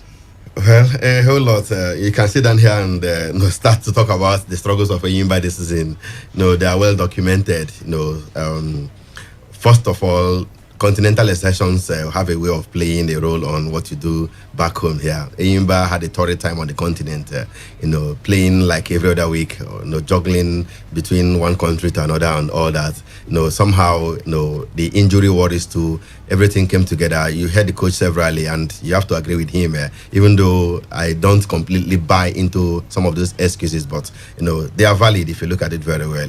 This is football, and, it's an energy-sapping game. Eyimba have played a lot of matches. No team in the MPFL has played more match than Eyimba this season, and, it counts for something. It takes a toll on the players, and somehow, it affects results, tiredness, fatigue. At some point, they had to even ring the changes, take away the first team players, bring in more like the second team players against Rangers, and they still lost just in a bit to freshen up things as far as the squad is concerned. That is one. On the other hand, too, Eyimba play at home where they have perhaps the best pitch in the country, where if you are good, you can express yourself very well. We've seen Ifan Yoba, even with all their struggles, nearly snatch a win against Eyimba in Aba, leading 2-0 with 12 minutes to the end of the match. Eyimba rallying back to eventually get to draw that one. And we have also seen the likes of Aqua United pick points. Their Heartland just did that on Sunday. And at the end of the day, you think, if you play well, you can get your result against Eyimba, given fair officiating, because the pitch is very beautiful for good football and what have you. That being said, the way Eyimba are also loaded with quality players, that's how the other teams are loaded with quality players as well. So it doesn't look like they have the edge over the other teams just because they are Eyimba. Look at Rivers United, look at Aqua United, look at Kano Pillars. They even have the Super Eagles captain in the side these days, Ahmed Musa, doing things for them. So at the end of the day, like Kennedy Boboyi said some time ago when he was even coach of Plateau United, there is no much difference in terms of quality between the teams in the MPFL. There is only, just slight difference in terms of quality. It's not like where you have a Real Madrid and an Eibar in the La Liga, or perhaps an Inter Milan or a Crotone in the Serie A, or maybe Man City and the Watford right there in the Premier League and what have you. So it's not like that here in the MPFL. That's why you see, even with all their struggles, Adamo United will still manage to beat a top 10 team, a top 5 team, or even go away from home and get a draw unexpectedly. And as we look at Abia Warriors, how they started the season, it was like they were doomed for relegation. Lost the first 4 matches, drew the next 3, and what happened thereafter? They started winning, and they won big, including big wins 4-1 against Kano Pillars, Sunshine Stars, and Warriors. So I don't think even with all the mentions of these problems of Eyimba, their struggles, it doesn't really hold too much water. If they get their acts right, they can get it right today against Lobby Stars. Like Victor mentioned, Lobby Stars themselves have not been enjoying a rich vein of form as it were. So let's see. It's one of the 4 outstanding matches that they have. A good thing for them this time is that of the 4 outstanding matches, 3 are at home. If they're able to pick all those wins at home, then it will help them in terms of the title chase, as it were. All right, so Queen, you strongly believe that Eyimba will come back in contention to contention for the MPFL title this season. Look at the teams at the top. It's not like they are backing down anytime soon. Aqua United, Kano Pillars, and they have outstanding matches. So how far can the outstanding matches take Eyimba this season in their quest to win the MPFL for maybe the 9th time? Aqua United firing their, how do they put it now? Firing all cylinders. Okay. Blazing hot. Like they don't want to look back. They don't want to slow down anytime soon. So if Eyimba will have to come back into the title contention, they will have to start winning their matches. Starting from this one, Lobby Stars, like Odogo has analyzed, they're not a fantastic side. They are not a side that you can say you can comfortably beat your chest that they can do anything meaningful to any team in particular, except on those days when things just fall off. There are just those days in football that those big teams you say is their bad days. So, but I think anybody can get this one, and with this win and subsequent win, get back into the title race. The gap is not that much. With 2 wins and a draw and then maybe 2 draws and a lose from the top teams, and a loss, there is a different leader altogether. So it's not like it's a 5 matches win for you to get over to the top and all that. So you honestly believe that Enyimba can still fight back with the outstanding matches? Why? This is the second time you're asking that question. Why are you doubting the title credentials of Enyimba? I'm not doubting. I'm only asking the question. No, see, Reliance. This is MPFL, and over time in the league, if there's any team that has what it takes to always challenge for the title, it has to be Enyimba, honestly. You know that, you don't even need to ask questions about it. Even when it appears they are not in the reckoning, they have the pedigree, they have the character, they have the tradition to always fight back. And they're in good position right now. If you look at the fact that they have 3 outstanding matches at home, 1 away from home, let's say they managed to win those outstanding matches. Yes, it's not always a given. We said something like this before now when they had also 4 outstanding matches, but they drew with Ifan Yoba, and I think lost to Rangers and Rivers United. But let's say they eventually win those 3 matches now. Add that to what they have now, they are in the top 3. But you know what happens to outstanding matches, don't you? They are not outstanding points there. But Enyimba have what it takes to make them outstanding points. All right, Emeka, before we go for a commercial break, let me ask you this: do you consider Enyimba's job bigger than Fatah Osho? But where is that question coming from? Is that what we are discussing now? Is that what we are discussing? We are talking about you are questioning the title credential of the club. Now you are beginning to question the capability of the manager. We are talking about Enyimba. You are trying to disparage Enyimba today. Every discussion centers on Enyimba today. The next thing that you ask me whether Iron Stars has overstayed his welcome at Enyimba. That's the next thing you ask me now. They are record 8-time MPFL champions. So anytime Enyimba is playing any team, it's always a big match in the MPFL. And of course, we discuss about the team. No, I don't think the job is too big for him. Even though he came through, in quote, the back door, he wasn't initially appointed as the head coach of the side. He was assistant to Usman Abdallah, who was fired, and he was promoted to the head coach, as it were. Back to back, he has taken to the quarterfinals of the CAF Confederation Cup. Last season in the league, of course, it was a PPG arrangement and all that. Perhaps this is his full season, as it were. Let's see what he brings to the table in terms of league placement. Abdallah won the league before he left. Abdallah won the league in 2019 before he left there, and also took the team to the CAF Confederation Cup semi-finals. Nobody even gave Abdallah a chance. Abdallah was not even the head coach when he first came to Enyimba. He was an assistant to Paul Aigbogun. Aigbogun resigned to go take full charge of the Flying Eagles before Abdallah was promoted. So that was it for Abdallah, and of course Fatah Osho. I don't think the job is too big for him. All he needs is the right support. He's not getting it right now. I can tell you that for a fact. The team is not well motivated. The management, the owners of the club are not doing the needful. Look at Rivers United, for instance. How many times have we heard the players come out to say, we are owed this, we are owed that? No, you don't hear that these days.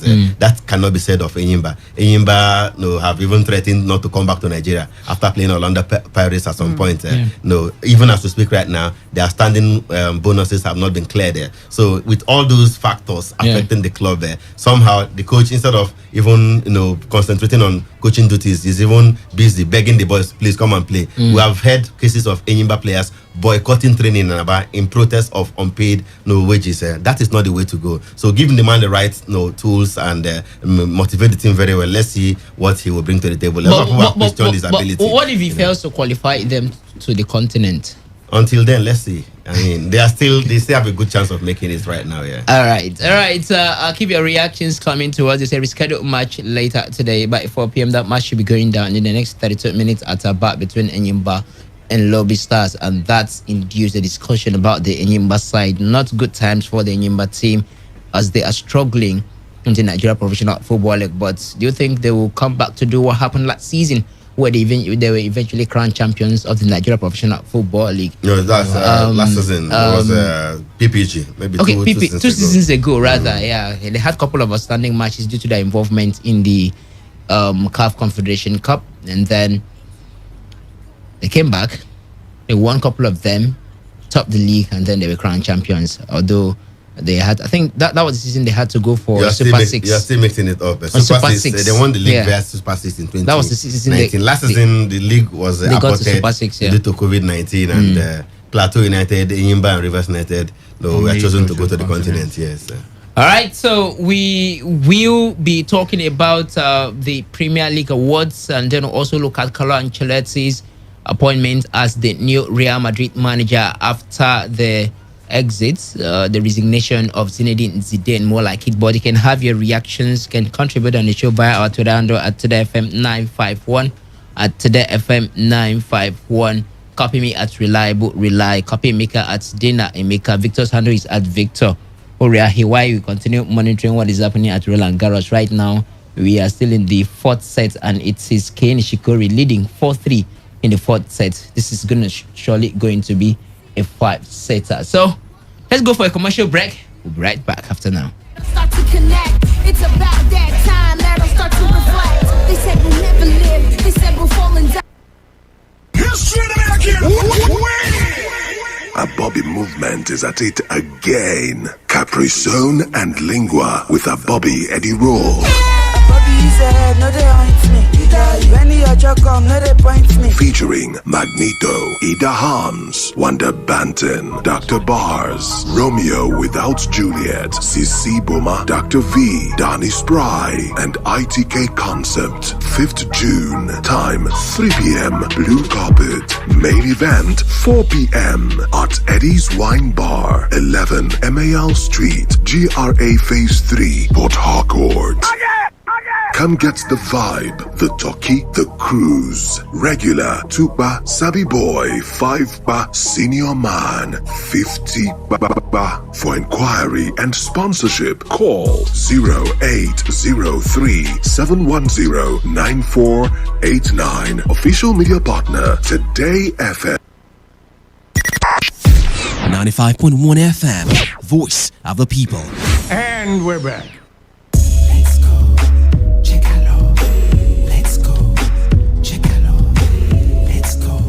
Thank you very much for sticking around. It's still Today Sports Live, reaching you from Today95.1 FM. We are the voice of the people, your premium news talk and sports radio station. Reliable, reliant Sudanyan is my name. Victor Rahi is here. Emeka Jenna is here. And Queen Chike is here, a part of this one. And it's time to hand over the microphone to you to talk about Enyimba and also progression at Roland Garros, where the French Open is hitting up. Some big names are being evicted from the tournament, and some of them are also progressing both in the men and women's tennis. So let's talk about the rescheduled match in the Nigeria Professional Football League on the show, as well as the fate of Enyimba regarding continental qualification. 95.1, your name and location. Good afternoon, guys. Reliable, Doguwan, Queen, welcome back. Good afternoon. And Victor. Good afternoon. In the house. I'm person of love from Abba. Go ahead. Emeka, you asked that question. If Pastor Osho bigger than Enyimba or Enyimba is bigger than him, that question you got to answer. I answered already. I answered already. Be that as it may, I wish Enyimba 3 points today. Whether Pastor Apostle of Love? Yeah. Whether Pastor Osho is going to cry or fight, we need 3 points. Nothing less than 3 points. Thank you, guys. All right, thank you very much, Apostle. Keep your reactions coming to us. 0817 0000951 and 0810 9510 951. 95.1. Hello. Your name and location. Thank you. Go ahead, Onyedikache. Well, let me start from the Enyimba game this afternoon. Yeah. If you look at how Enyimba is doing these days, it's difficult to say that they will have 3 points.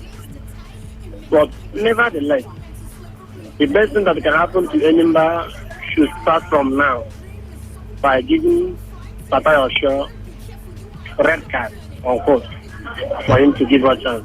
I think Fidelity Lechuku of Heartland, I think he has resigned from being a Heartland coach. That's a very big opportunity for Enyimba to grab him. This young man is not giving us what we need. Look at how Enyimba is crumbling. Where did you get that one that Fidelis Electrical has resigned? I think I heard that on news today.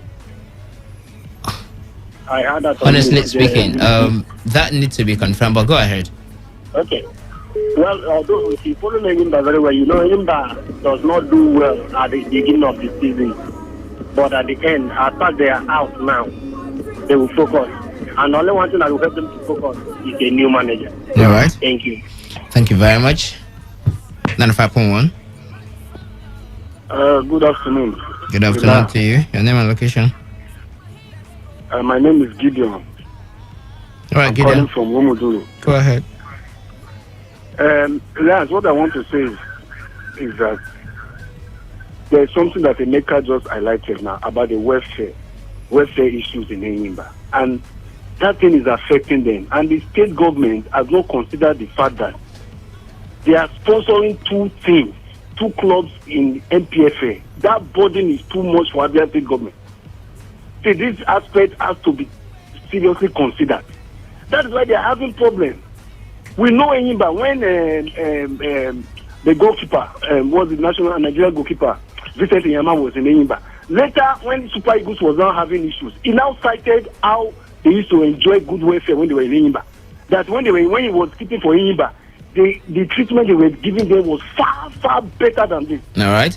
That was when around mid 2000 and something. Super Eagles. He was citing what happened in Enyimba in 2004, 2005, 2003.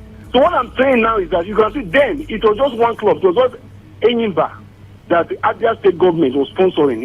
Now they are sponsoring two clubs in the top flight of Nigeria. So are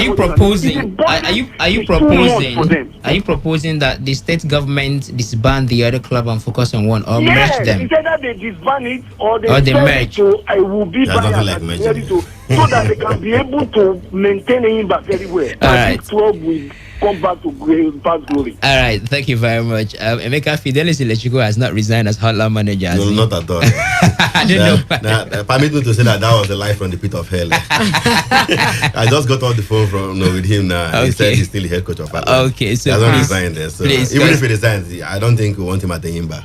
Hello. That one shocked me. It shocked me. All right, 95 forward. Good afternoon, reliable science. Good afternoon from here about Emeka and the Queen and the Superman. They greet you all.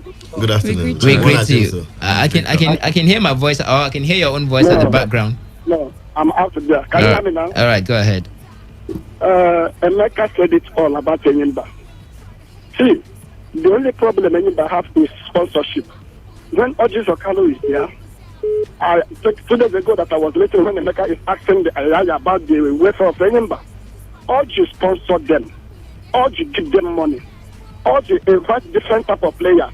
There is a player that's called Atanda keeper from Port Harcourt. He played here at that time. Oji give them money. Oji sponsor them everything. He even followed them to Egypt. So what are you talking about? All right. And again, Felix Anyaku Sabu know it. Even if you bring Gagiola here without sponsorship, anybody would nothing will happen. That is it. All right. Muna Chimsu, thank you very much. 95.1. Good afternoon to you. Your name? Simon, I can hear you, but it's very thin. Okay, can you hear me now? Better. Okay, like what Emeka and the last caller, you mean second to the last caller said concerning Enyimba. I can never criticize Enyimba Patayosho as far as so far this season. He was the person that started the season and he was doing well. At the time he was on top of the league before this continental this started. So if you are not paying the players, how can the players play? And what's for the players to play? Look at what they suffer, the size of traveling and this and that. So what do you also want the coach? Like some of the people that are calling from Abape, the coach they should start the coach. Even if they start the coach, bring the best coach. But can the players play on empty stomach? Okay. So this is not what we're supposed to be hearing concerning him. Even if the man is not good. We were praising him, especially when he played the Rivers United. Even when they talk, so many people are praising him. Now that things is not just going well. He just won the last away match.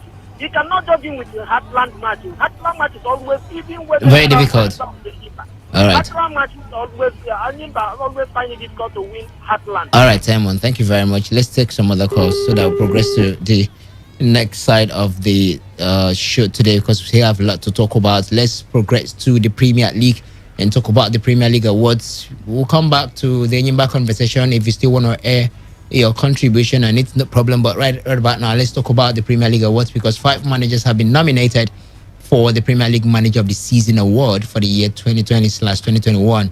The managers are David Moyes, Marcelo Bielsa, Pep Guardiola, Brendan Rodgers, and Ole Gunnar Solskjaer. They've all gotten fantastic exploits for their respective teams this season.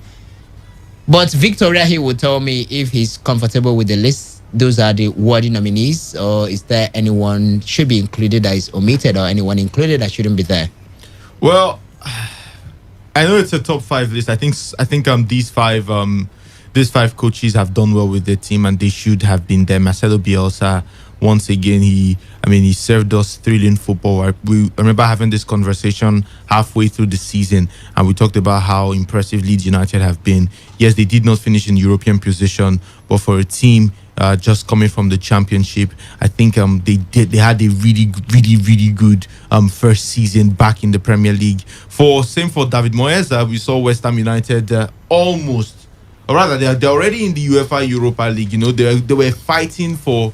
They could have been in the Champions League. They were fighting for top 4 at some point. Yes, they were fighting for top 4 at some point. And you begin to ask yourself, this is West Ham United. So I think he certainly deserves to be there. For people that are missing, I feel either Jurgen Klopp or Thomas Tuchel could have been in that list. Thomas Tuchel, for the fact that he came in January and he completely turned the fortunes of Chelsea around. A team that were almost in the 10th position, 8th position when he came in, and somehow was able to finish 4th on the table. And same with Jurgen Klopp.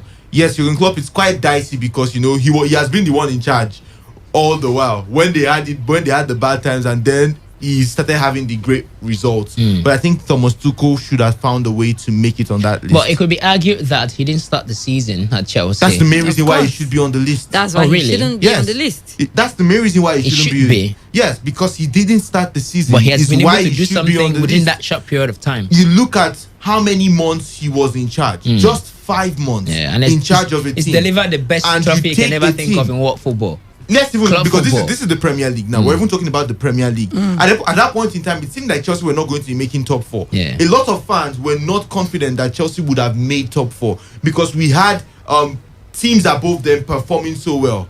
You know? So I think that is the main reason why he should have been on that list. If you had to put either of Jurgen Klopp and Thomas Tuchel, who would you replace them with? Well, as sad as it is, I'm going to be replacing Thomas Tuchel with Brendan Rodgers. I don't think Leicester City were. Yes, they did what they. It's no longer a new thing for Leicester. You know, where they will be in the top 4 for a while and then drop out of the UEFA Europa League. That season. You look at all the 20 teams in the Premier League. They were on top of they were in that top 4 for almost 1 year. All right. You know, throughout the season they were always in the top 4, and then they just slip into the 5th position. I would replace Thomas Tuchel with Brendan Rodgers. Queen Chike is here. Now we have the 5 nominees. Who would you consider as the winner of the award for you? For the manager of the season. It's a tough one. Seriously, it's a very tough one. I mean, I wouldn't want Pep Guardiola to have it because it's like a normal team. He has dominated England for some time. There has been some upset. If you ask me, it should be between David Moyes and Ole Gunnar Solskjaer. Yes, because let's be realistic here. David Moyes has taken West Ham United. It was a clear overachievement for West Ham United. I mean, being in UEFA Europa League, what's it called now? Qualification stage, you know. So it's something that these people have not been able to achieve for a very long time. It's something they were yearning for. Man U, what did they achieve? Now for Manchester United, they took them to the final of the Europa League. No, not just about taking them to this is the Premier League award. It is a Premier League nomination. It's not like a general consideration. Now, this is the first time Manchester United will be winning since 2017-2018 season that they will be in the second place in the table with 5 points ahead of the third place. That's an achievement, man. Of course. Records. Of course. See, Reliable for the man. Guardiola wrestled the title away from former champions Liverpool with 3 games to spare at least, right? Yeah. And he won the league even with 3 matches to spare. So I think he deserves it. He deserves it. Now in December they were 8 on the table. City were 8 on the table in December. It's not even 8. I think before then they were somewhere around 12th position. I could recall. No, I'm saying in December they were 8 on the table. So nowhere to be found. Nobody reckoned that they were going to eventually retain the title and all that. So at the end of the day, the man was able to go on that unbeaten run. They were winning games for fun and all that, and eventually they were able to clinch the title. So I think no other manager deserves it more than him. An away record and unbeaten away record of the season. They still finished second behind. How many points behind? Ole was 13th on the league table. Before the match against Everton, they were 13th on the league table. They had 3 losses. We are talking about Manchester. See, I don't know. This is Manchester United we are talking about here. I'm talking about Alex Ferguson. Nobody talked about what you're just talking about now. Of course. So Manchester United dominated the league like it was their birthright. This is This is all day. That has no pedigree before Manchester United. That is why he's considered. That is one of the reasons why he's considered. This is a man that has no pedigree before Manchester United. He has coached before. He has coached 2 other clubs before coming to Manchester. He has even coached in the Premier League with Cardiff City. So personally, I think he has to go to Pep Guardiola without a shadow of doubt. The other guys have done quite well. David Moyes has done well with Everton. Marcelo Bielsa with Leeds has done extremely well too. So sorry, with West Ham, David Moyes with Everton. Sorry, with West Ham. Then Marcelo Bielsa has done quite well with Leeds United. I mean, for Leeds was going to be just the target was to just stay, to get the drop and all that. Let's get to the what is it called now? PFA Player of the Season award. We have 5 nominees as well, 6 nominees. I beg your pardon: Ruben Dias, Kevin De Bruyne, Bruno Fernandes, Harry Kane, Phil Foden, and Ike Gundogan. You are comfortable with the list, with the nominees? Well, fair enough. The 6 players were all outstanding in the course of the season. It's even difficult to choose. None of them will say he's head and shoulders above the others. You can talk about Harry Kane eventually emerging as the Golden Boot winner, top scorer, and top assist provider. Yeah, what did this team eventually do at the end of the day? They missed out of the Champions League. You talk about Phil Foden, the young man, shone like a million stars. Always as well. and always. Yes, they did eventually win the league. Ruben Dias was solid in defense as well for them. Wonderful ball. Bruno Fernandes individually contributed, better than any other Manchester United player in the course of the season. So Ilkay Gundogan was also massive for the City side. So it's difficult to choose. Any of them can get it, and nobody will argue too much. All right, for the nominees for the 2021 PFA Young Men's Player of the Year, we have Trent Alexander-Arnold, Declan Rice, Phil Foden, repeating himself here, Mason Greenwood, Bukayo Saka, and Mason Mount. Victor. It's a tough one between Phil Foden and Mason Mount. Mason Mount, especially under Thomas Tuchel, we saw Mount become such a player. There were days when I watched Chelsea play and I was apologizing where I was. Mount, I'm sorry for all the times I insulted you, because he became such a fantastic player. But then you cannot take it away from Phil Foden. Phil Foden played in several positions this season under Pep Guardiola. And the brilliant thing is, or the funny thing about it is, in every single position that he played in, he found a way to be impressive. And all of a sudden, he became that central forward. And we saw him score goals. He got goals, albeit not double digits, but impressive one for Phil Foden. I think it's going to be between these 2 Englishmen, Phil Foden and Mason Mount. Emeka, Carlo Ancelotti appointed Real Madrid's manager. You think Max Allegri is still in the market? Antonio Conte recently resigned from Inter, and they decided to go for a Carlo Ancelotti that's had records or history with the club before. I think it's the right decision by the management of Real Madrid. Only time will tell. In such a situation, the first stint was very, very successful. He won the La Decima for Real Madrid. That elusive 10th Champions League title was under his watch, beating Atletico Madrid in 2014. His 2 years there was hugely successful. He also won the Club World Cup, the Super Cup, and what have you. Lots of trophies there, and eventually they let him go. 61 years of age these days. Had a 5-year contract with Everton. only 18 months into it. He's left to go back to his former club, Real Madrid. It's a question of time. Real Madrid has got to invest if they want the man to succeed. Remember, they didn't even sign a single player in the outgone season. Yet they managed to finish second on the table behind the city rivals Atletico. Barcelona are buying heavily these days. 3 players in 3 days. Barca have acquired already. What's common? Let's see what happens. It's a question of time. The ambitions are usually very high over there at Real Madrid, and with a manager who understands the situation, I think if he gets the right kind of support, he will be able to excel there. Madrid are always a massive figure when it comes to Spanish and European football. Well, let me just add for Alex Iwobi, he plays for Everton. I think that man should start praying, because we've seen different things happen, different managers come in, and somehow they always feel like Alex Iwobi is not good enough. When Carlo Ancelotti came into Everton, Alex Iwobi was relegated to the bench for majority for the first stint for a while, and then there was an injury, and then they brought him in, and then later again he got frozen out of the squad. I think that's just going to be the same case if a manager comes in that perhaps isn't impressed with Alex Iwobi's style of play. The man has got to improve, and he might just have to show how good he is to whoever the manager is going to be during these qualifiers or rather friendly matches that Nigeria has. All right, Kelechi Henacho, cut soup for Alex Iwobi. 0817-0000-951 and 0810-951-0951. Time to take your reactions again. Okay, we lost that one. Keep them coming through as we look to use your reactions to wrap up the show this afternoon. 95.1. Hello, good afternoon. Good afternoon. Name and location. This is Buchi calling from Port Harcourt. Go ahead, Buchi. Good afternoon. Please tell my younger sister this thing to analyze sports professionally. I don't see the reason why you're putting Manchester United there and you're celebrating second place. Why? I want to know why. And as for that list, Thomas Tuchel is supposed to be there. Only have no business there. Please. Thank you. All right, that's your thoughts, and Queen gave her own analysis and thought as well. So her analysis, I mean, if you think otherwise, does not mean that she didn't analyze professionally. All right, so you could disagree and air your own thought as well. 95.1. Hello, good afternoon. Good afternoon. Name and location. I'm calling from Port Harcourt. Go ahead. Good afternoon, Queen and. We agree to go ahead. We don't have enough time on the show.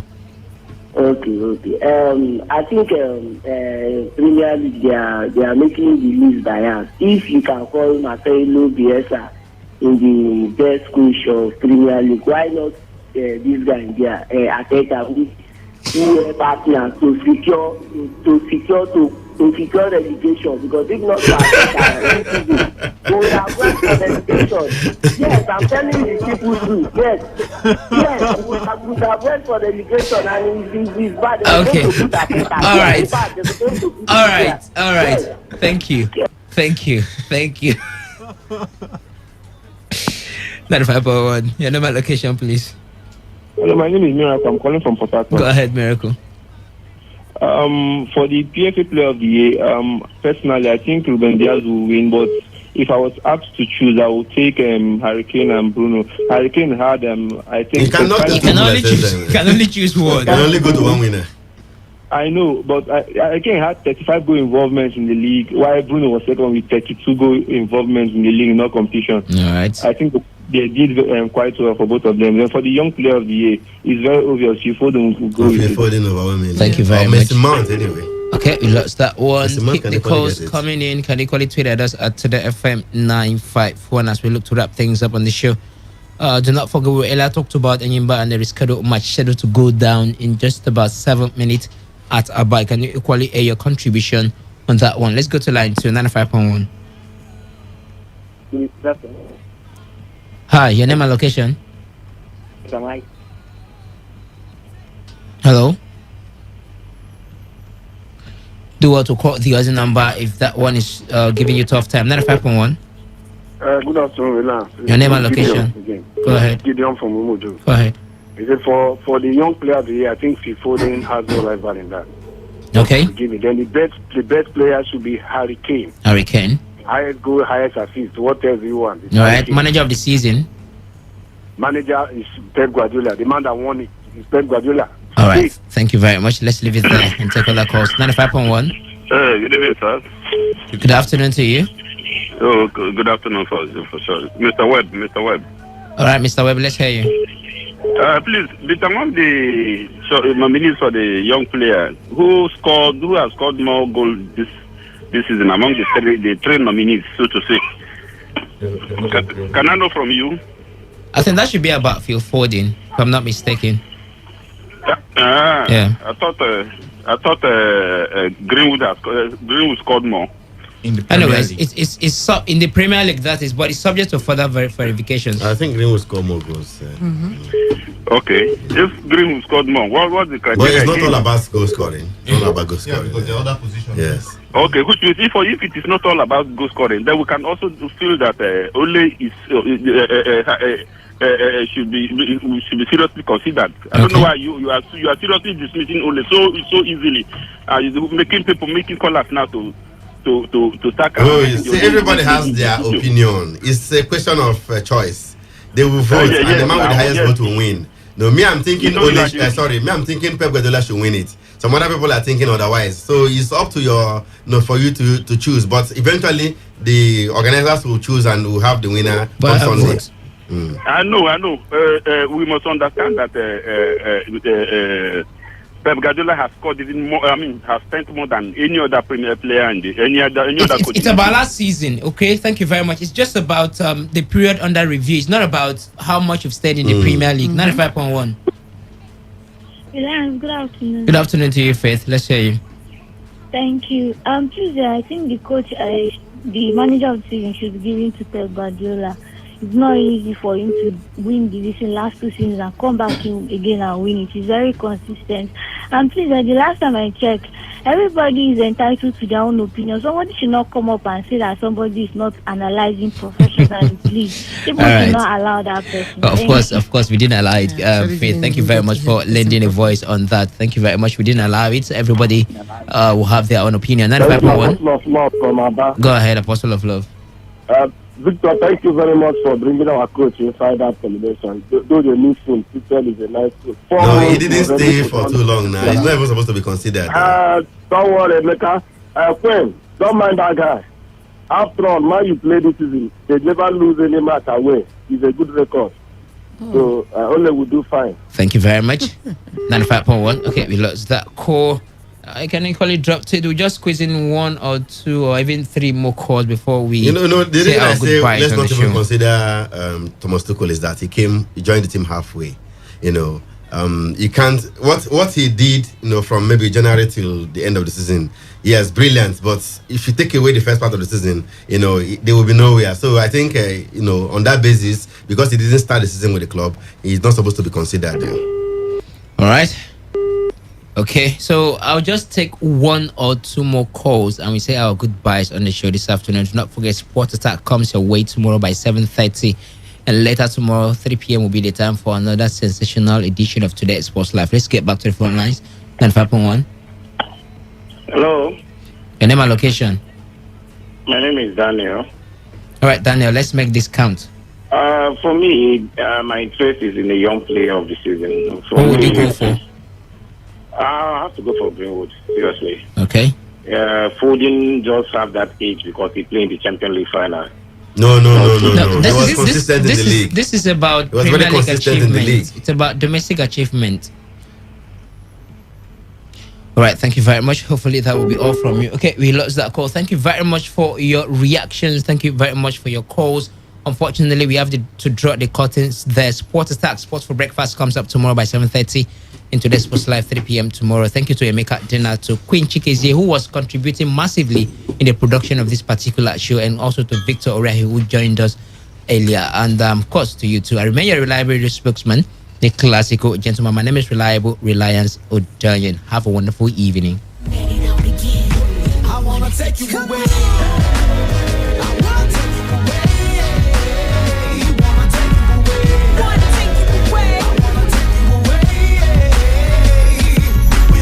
Radio has never been this good. Today, 95.1 FM, Port Harcourt. Taking charge of your financial security has never been so easy. Returns Market Cooperative offers you a pathway to financial success through profitable and secured portfolios opportunities. In reaching this goal, the cooperative's initiative in touching lives, families, corporate bodies, and government entities have opened its horizon into redirecting its portfolios to profitable sectors like logistics and transport, industrial production, housing, agriculture, security services, and finance market. What's more, as a member of the cooperative, you get to enjoy discounts when you use any of the services offered by the cooperative's affiliate companies. Members of Returns Market have duly enjoyed 10% shares capital dividend for the past 5 years without stories. Be part of Returns Market by visiting any of our offices at Returns House, number 33B, Rumola Stadium Link Road after NMPC Filling Station, Port Harcourt, or number 31 GU Ake Road, Eliozu, Port Harcourt. Call us on 0815-518-9002 or 0903-461-4444 or visit our website at www.returnsmarketcooperative.com. Returns Market Cooperative, a Nigeria beyond oil. Every day, every hour, when the big stories break, depend on our 24-hour news team to bring you the latest. Today, 95.1 FM. Today, 95.1 FM, Port Harcourt. News update. Good evening. Here is the news update at 4 on Today 95.1 FM. I am Kala Dakarubatubo. The headmaster of Salihu Tanko Islamia School in Niger State, where dozens of students were kidnapped, Abubakar Al-Hassan has pleaded with the government to help rescue the abducted students. Al-Hassan, who was on live TV program, said he has been contacted by the bandits who initially demanded over 300 million naira but are now asking for 110 million naira. The head teacher disclosed how during the abduction he contacted the police, who he said had inferior weapons and did nothing to stop the attack. Al-Hassan also revealed that one of the parents of the kidnapped students has died of shock after they learned about the incident. Gunmen have killed AIG Christopher Dega, a senior special assistant to Benue State Governor Samuel Otom on security. Reports say the governor's aide was killed in Jos, the Plateau State capital. The chief press secretary to the governor, Teve Akase, confirmed the death of the retired AIG to newsmen. The federal government has proposed an increase in hazard allowance of 5,000 naira for all health workers in its health establishments in the country by 350% and 600% increments for junior and senior workers, respectively. The government also agreed to increase the retirement age of doctors and other health workers from 60 to 65 years and 70 years for consultants. The Minister of Labour and Employment, Chris Ngige, announced these after a meeting between the federal government and representatives of all the professional bodies and unions in the health sector. A statement issued by the Deputy Director of Press and Public Relations in the Ministry of Labour and Employment, Charles Akpan, said the meeting, which was held at the banquet hall of the Presidential Villa Abuja, deliberated on the issue of hazard allowance and retirement age for health workers in government health establishments. On the foreign scene, a chemical-laden cargo ship is sinking off the coast of Sri Lanka, sparking fears of an environmental disaster. The Singapore-registered Express Pearl had been on fire for almost 2 weeks before the blaze was put out this week. Hundreds of tons of oil from fuel tanks could leak into the sea if it sinks, devastating nearby marine life. The Sri Lankan and Indian navies had worked jointly over the past days in an attempt to put out the fire and prevent the ship from breaking up and sinking. And that was the news update at 4 on Today 95.1 FM. Do not forget to take responsibility. Wash your hands on a regular with soap and running water. Alternatively, have with you at all times alcohol-based hand sanitizers. Avoid touching your face and eye contact surfaces to prevent the spread of coronavirus. Good evening. I am Kala Dakarubatubo. Today's news, today's entertainment, today's sports, today's issues. Today on Today 95.1 FM, Port Harcourt. It all begins with breaking news. Now, make no mistake, this is a difficult mission, and it will remain difficult for some time.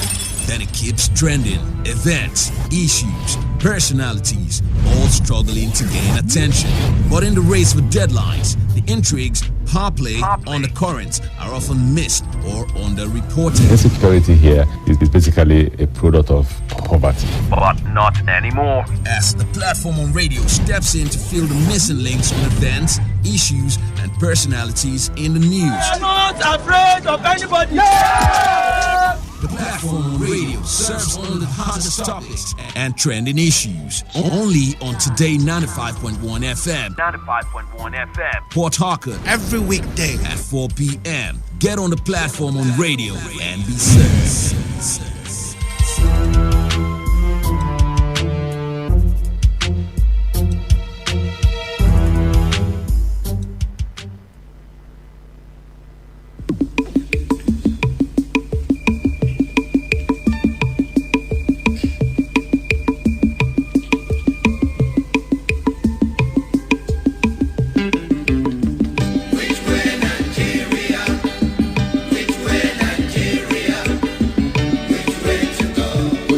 To go. I love my fatherland. Oh yeah. I want to know. Yes, I want to know which way Nigeria is heading to. Which way Nigeria? Which way Nigeria? Which way to go? Which way to go? I love my fatherland. Oh yeah. I want to know. I want to know.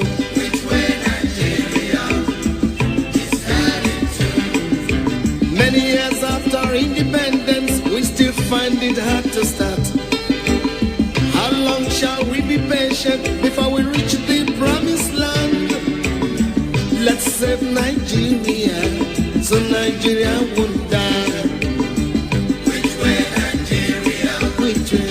Which way Nigeria? Tell me. Which way to go? I love my fatherland. Oh yeah. Yes, I want to know which way Nigeria is heading to.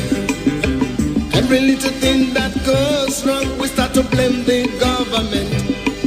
We know everything that goes wrong because we are part of the government. Let's save Nigeria, so Nigeria won't die. Which way Nigeria? Which way? Way to go.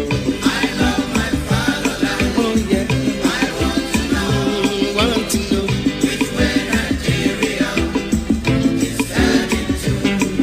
Inefficiency and indiscipline is ruining the country now.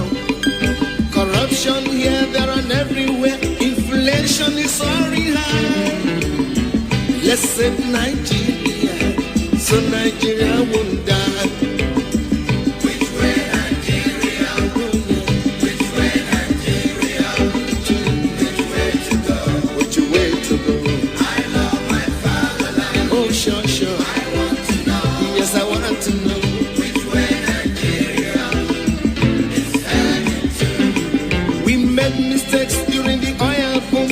Knowing that was our doom.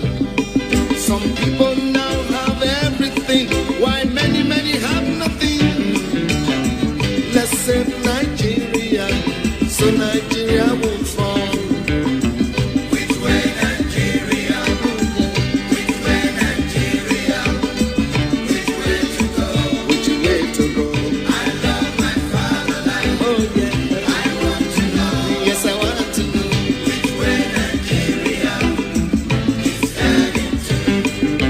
Revolution is a reality. Let's give it a chance to grow. Let's join our hands to farm the land so we can have enough food to show. Let's save Nigeria, so Nigeria won't die.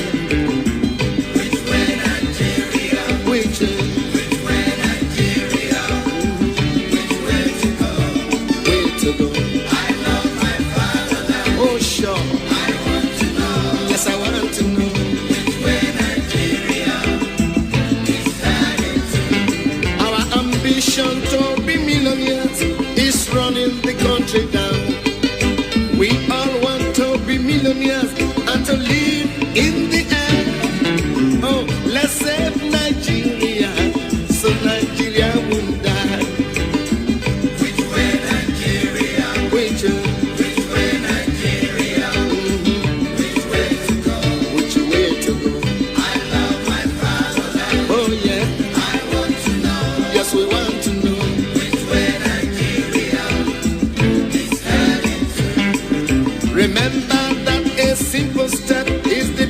half a million miles. Let's start right now to rebuild ourselves so as to make the country smile. Let's save Nigeria so Nigeria won't die. Which way Nigeria? Which way? Which way Nigeria? Which way to go? Which way to go? I love my fatherland. Oh sure. I want to know. Yes, I want to know. Which way Nigeria is heading to? Heaven and earth will pass away. It is written in the book of God. The good people will surely find their ways, and the meek will inherit the world. Let's save Nigeria so Nigeria won't fall. Which way Nigeria? Which way Nigeria? Which way to go? Which way to go? I love my fatherland. Oh yes. I want to know. We want to know. Which way Nigeria is heading to? Which way Nigeria? Which way Nigeria? Which way to go? Which way to go? I love my fatherland. Oh yeah. I want to know. Yes, I want to know. Which way Nigeria is heading to? One more time. Which way Nigeria is heading to? Let's save Nigeria. Which way Nigeria is heading to? Oh yeah. Which way Nigeria is heading to? Which way Nigeria is heading to? One more time. Which way Nigeria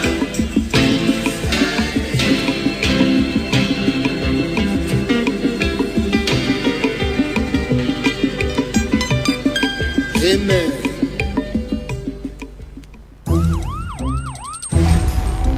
It all begins with breaking news. Now, make no mistake, this is a difficult mission, and it will remain difficult for some time. Then it keeps trending. Events, issues, personalities, all struggling to gain attention. But in the race for deadlines, the intrigues, power play, undercurrents are often missed or underreported. Insecurity here is basically a product of poverty. But not anymore. As the platform on radio steps in to fill the missing links on events, issues, and personalities in the news. I'm not afraid of anybody. The platform on radio serves only the hottest topics and trending issues. Only on Today 95.1 FM. 95.1 FM. Port Harcourt. Every weekday at 4 p.m. Get on the platform on radio and be served.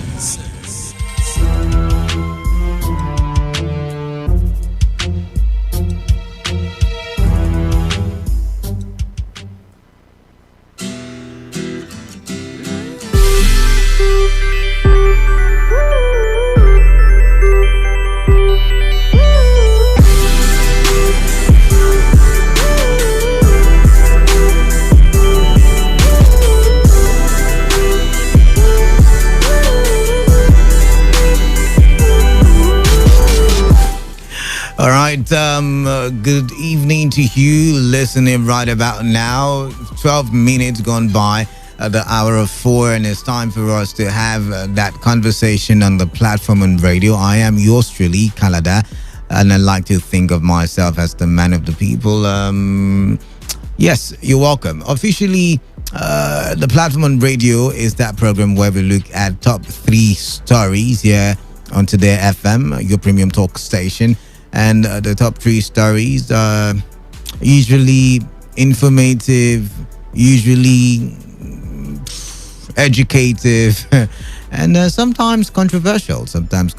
And we get to use it and talk for the development of our immediate society, our nation as a whole, and for the betterment of the people living therein.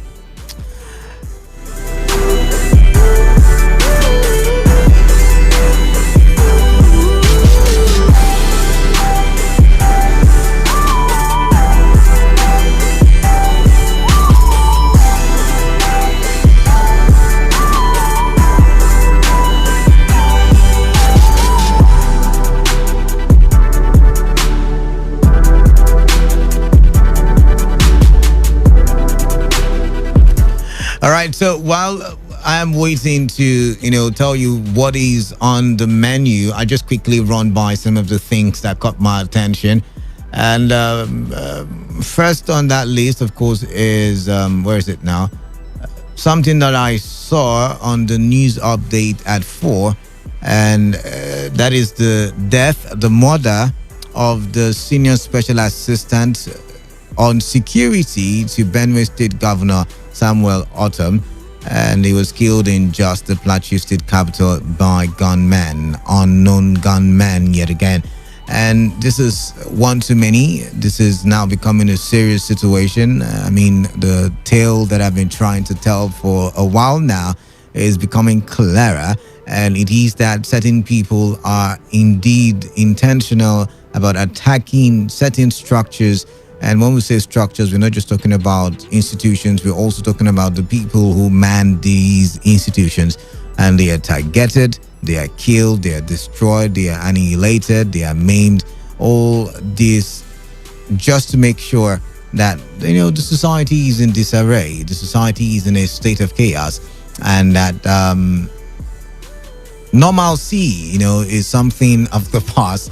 And if that is the case, then they can go on with their evil plans. Probably, I don't know, maybe to separate us, maybe to remove the government, maybe, to score a point. I don't know what it is, but so many maybes. But it's time we unite as a people and leave whatever political affiliation that we belong to, and see how, first of all, we can make peace, how we can bring development before we go about playing politics and politicking. Because you're first a Nigerian before you are an APC or PDP or APGA member. You're first, a Nigerian. You're first a Nigerian. So we need to look at it from that perspective, and hopefully, hopefully we get the right thing done, and we get it done quickly. But then again, something else did catch my attention, and still it was on the bulletin for 4, where it was reported that the headmaster of Salihu Tanko Islamia School in Niger State, where of course a lot of students were kidnapped, was it day before yesterday, Monday, the headmaster is pleading with the government to help rescue the abducted students. And I have a problem with that. Are we supposed to plead with the government to do its responsibility? Are we supposed to beg for protection from the government when we pay our taxes? By the way, we pay taxes so government can function, and one of the primary functions of government is to bring about protection for you, for me, our properties, our loved ones, protect lives and properties. But I don't want to join the bandwagon of people calling for resignation of this person or that person. No, I'm not that political. But I cannot also deny the fact that it is high time. It is that time when everybody has got to wake up and smell the coffee, take responsibility, and, get the job done. Get the job done. And I'm wondering why that is so hard. I'm wondering why that is, why it's so difficult and looking like rocket science. I'm thinking, and it's become a trend. It's become the newest industry in the country. Kidnap students, call for ransom, call one humongous amount, then they will price you like it's the mile 3 market or the mile 1 market or even Choba market. And after all the hagglings, you go home with 100 million, 50 million, 60 million, as the case might be. But then again, we shouldn't be begging the government to protect us. We shouldn't be. I mean, the government should set the necessary structures in place. The head teacher also talked about, calling the police during the time the abduction, the kidnapping was taking place, and the police couldn't match the weaponry of the bandits. They couldn't match the arsenals of the bandits, and we back to this conversation again. The government needs to be serious. The government needs to be serious. Whether it's the state government, whatever government it is. A lot of people say, oh, the state government can't do much. But I disagree. Security is you and I's business, including the state government.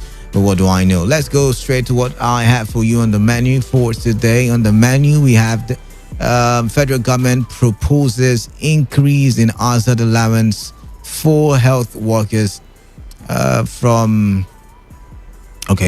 350%. Interesting there. Governor Yasamike encourages politicians from Awuda to run for the position of governor in 2023. Is that a message? All right. Also seen skill aid to governor of Benue State. Already mentioned that. These three top stories will be up for discussion. Get yourself ready. Get yourself set. Ready your phones. And also, make sure you turn the volume of your radio up because the conversation is about to start. But do note when you call in, you turn it down, right? All right, I'm Kalada, and I like to think of myself as the man of the people. Welcome to the platform on radio.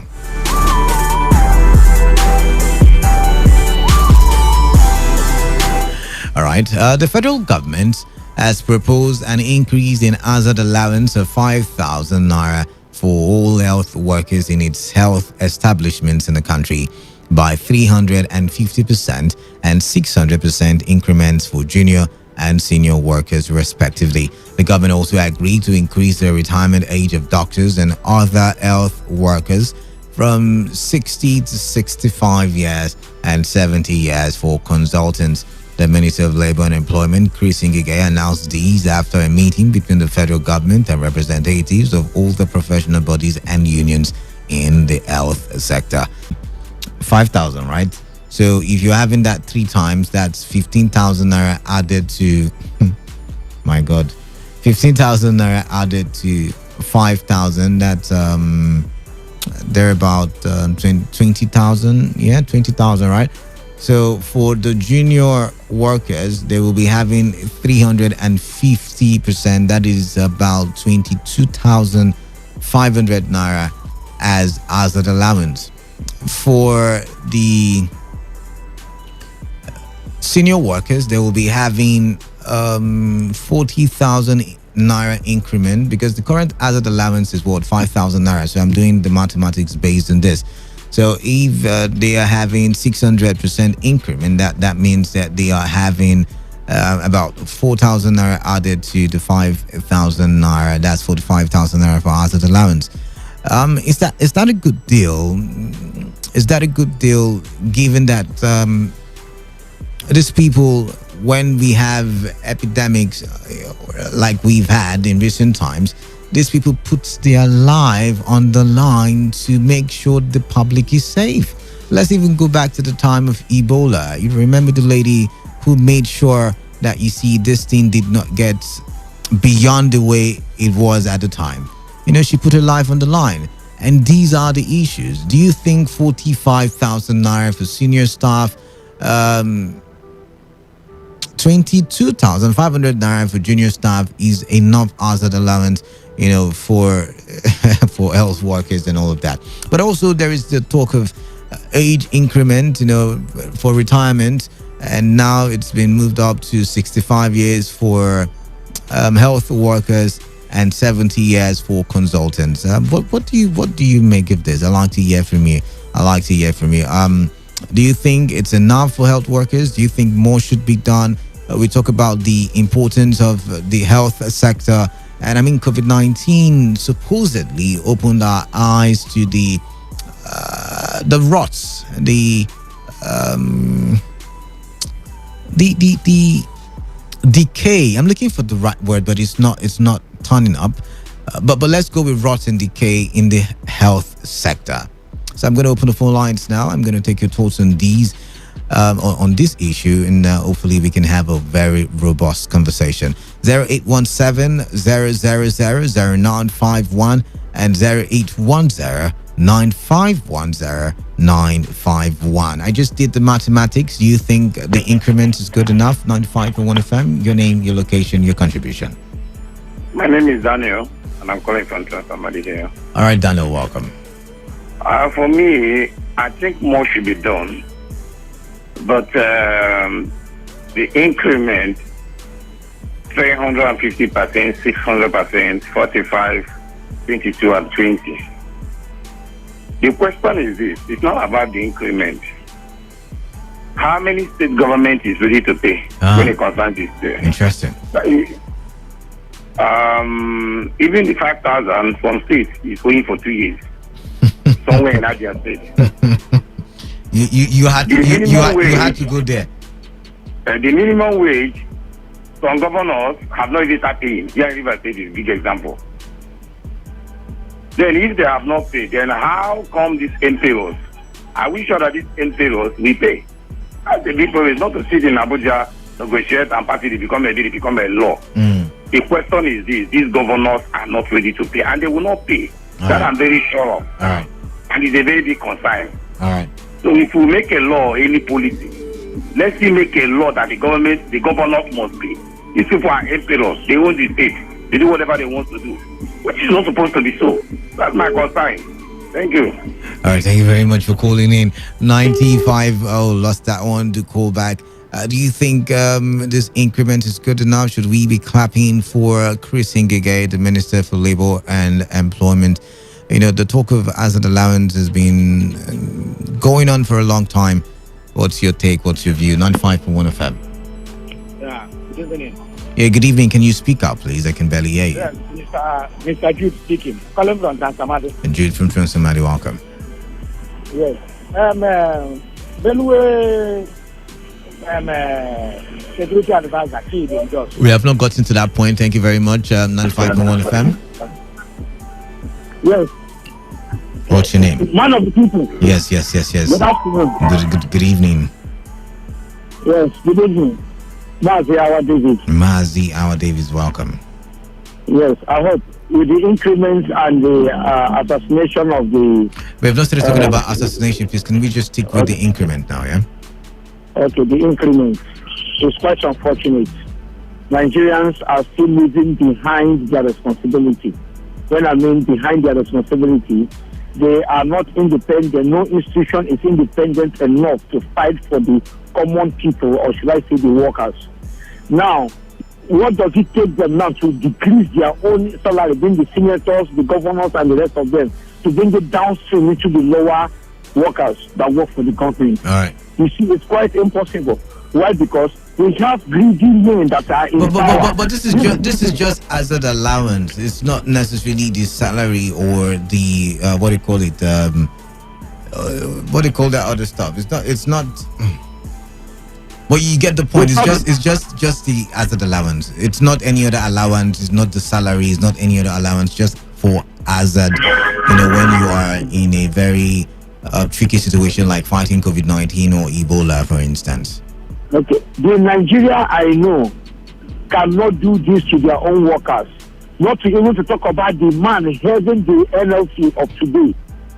It's quite provoking. I can't lie to you. What does it take the NLC chairman, or should I say Ngige, to come up with these people? What is their demand? Take a look at the price of fuel. Take a look at the price of commodities in the market. Will you take it? Okay, did you travel outside the country not knowing that people are suffering? It's quite unfortunate. It's a country where yesterday is better than today. That is why we cannot get it right anymore. All right. Thank you very much. Thank you very much for calling in. Thank you very much there. Keep your calls coming in. I'll take 2-3 more calls, and then we would have to move on now to the next conversation. 0817 0000951 and 0810951091. By the way, it should be brought to your notice that the health workers did not agree to the proposal from the federal government, and that's why we are bringing it up for discussion. Is it too small? Should it be 1,000% increment? Should it be? I mean, what's your take on this very issue? I'd like to hear from you. I'm going to try this. All right, then I'm going to move on now to the next conversation, and the next conversation has got to do with the report that gunmen have killed AIG Christopher Dega, a senior special assistant to Benue State Governor Autumn on security. Now, reports say the governor's aide was killed in Jos, the Plateau state capital. The chief press secretary to the governor, Teva Akase, confirmed the death of the retired AIG to newsmen. The commissioner of police in the state, Edward Igbuka, who also confirmed the reports, preliminary investigation, said preliminary investigation revealed that the retired assistant commissioner who left Makurdi was trailed to Jos, where he was shot at about 8:30 p.m. on Monday. We need to look at that critically now, yeah? According to him, some suspects connected to the murder have been arrested and are in police custody, while investigations are ongoing to fish out perpetrators. Interesting. I'm going to ask the same question I asked. I don't know if it was yesterday or the day before.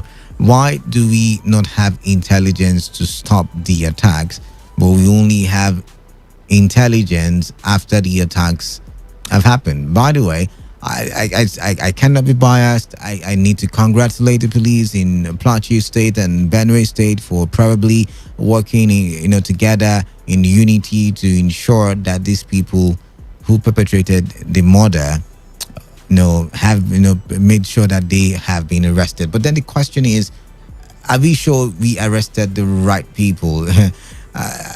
How did you trail someone from from Makurdi to Jos, and there was no security to?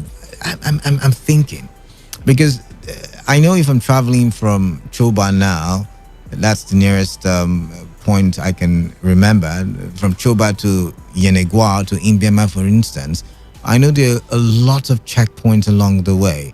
There are lots of policemen, security agencies who will stop the bus and say, hey, and the usual conversation. The sometimes service goes on the road where they take tithes and they take offerings, and then there's the bless you, brother, and all of that conversation. But I'm wondering how you move from Makurdi to Jos, and none of those checkpoints, none of those it's surprising and confusing at the same time for me. What's your reaction? What is your reaction to high profile killings in the space of 3, 4, 5 days? What is happening? Which way Nigeria? What do you make of it? I'd like to hear from you. 0817-000-0951 and 0810-951-0951. Who's on the line? Hello. Please, I call you back. Welcome, Daniel. For me, this is to you. First of all, my heart goes to the family. All right. But this is to show that insecurity is everywhere in Nigeria. It's not just the eastern thing or the northern thing or maybe the western thing. This man is murdered in Jos. The same way Ahmed is being murdered in Imo State. All right. There are one single thing that killed these two individuals. Bullet. By unknown gunmen. By unknown gunmen, yes. My concern is the police and their statement they have arrested. I don't know why police always put it or paint it that they were on top of the situation. Each time the camera is in front of them, which is the media, they will tell you they have arrested. They are going to unravel the situation. From now to 1 year, you will not see any unraveling or anybody get arrested. Practically. That just is my concern. If anything happen now, me the PRO, which is I know he's doing his job, which is to paint the image of police right. They will tell you someone is arrested. We are going to unravel the situation. They will brought to justice. At the end of the day, who is bringing to justice? We don't know. When are they taking those individuals to court? The media will not know. Who is paying for the everything? Nobody will know. Touch the media man again. He will tell you, don't worry, on top of the situation, they'll always be on top of the situation. That is number one. Then the final part of it is that, look, the President of Federal Nigeria, of Republic of Nigeria, who his statement say, I will shock you. It is time to shock every insecurity in Nigeria. you should not make it tribal. All right. Thank you very much. Thank you very much. But I'm wondering what he will do to shock Nigerians, because Nigerians are currently shocked by the insecurity ravaging parts of the country. Who's on the line now, yeah? Yeah, Canada. Clinton. All right. Welcome. Canada. I don't know why our security men have failed. What do you mean? What do you mean by they have failed? Make me understand. They have failed. You know, I've never hear that our security may have arrested somebody before it happened. They always arrest when it happened. And you're not supposed to be like that. At least we have intelligence report here. And we have what they call it. I think we have this group. They're supposed to arrest before this thing occurred. And for arresting this man, the mother, Benue said, is it supposed to be? Special assistance. Special assistance. Why they arrest this man? Why do not kill this man the way they kill the Imo State that happened? The Imo State one, they caught a couple of people, right? They caught. Nope. It was a gun duel. Some people died in a gun duel. Some were arrested. 9 people died. Some were. 9 people lost their life. My point is, some were arrested. Let's not even go there. If that's where you want to argue to, then I have to let you go. Some were arrested, so that's not an argument. And besides, someone was arrested. Some people have killed. They killed some people. What's your point then? What's your point? So they killed some. So are you? They're supposed to do the same thing they do in this former our former president They're supposed to do the same thing. They're supposed to kill this man. Thank you very much. That would be extrajudicial killing. Very wrong conversation there. 95.1 FM. What's your name? Where are you calling in from? Hello, Kalada. Good evening. This is Jesse calling from Port Harcourt. Welcome then. Welcome. You see, I want to comment. If it's right time that the president of this country, actually call for a dialogue in this country. All right. Because if you look at the security situation, it is escalating by the day. Yeah. And I'm telling you, 2023 campaign is yet to kick off. Because so are you saying during the campaign period it might even get worse? Is that what you're envisaging? You know the trend in Nigeria. Even a local government election, it is always expected, not to talk of a national election. So if it is happening like this now, and if you look at the people that are being killed, these are high-profile politicians, and worse now, this is the AIG of police. Now it moved. There's a trend. It moved from police now to high-profile individuals and VIPs. Is it not under this that former Alex Bade, the former chief of defense, was killed, and nothing has been done. You see, police is always reactive in this country. Assuming if this man had been in Southeast now, the next thing is here is airport. Because they are quick to point finger to the bad dog so that they can kill. I could remember when some talks invaded National Assembly and they stood the neck before the very eyes of the world. What did the police say? Say it will take them 10 years to unravel what was. I mean, honestly. But if it happened today now, they tell you within a day they will conclude their investigation and tell you. So the police people, they should be up and do, and the Mr. President has a work to do. He has a work.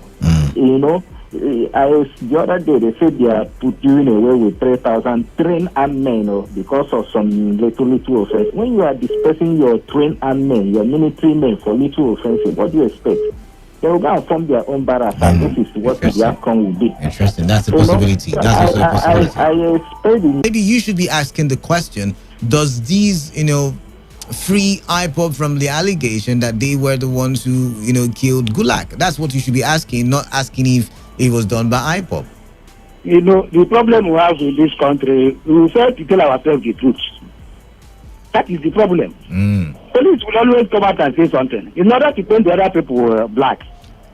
Look at what happened now. Nobody is doing anything, and this man will just go like that. They slip it under the carpet. What do you mean by nobody? They say they have arrested people. I mean, it is a lie. The police cannot tell you that they have not arrested. They will tell you that they have arrested. You know the thing they said in Imo State?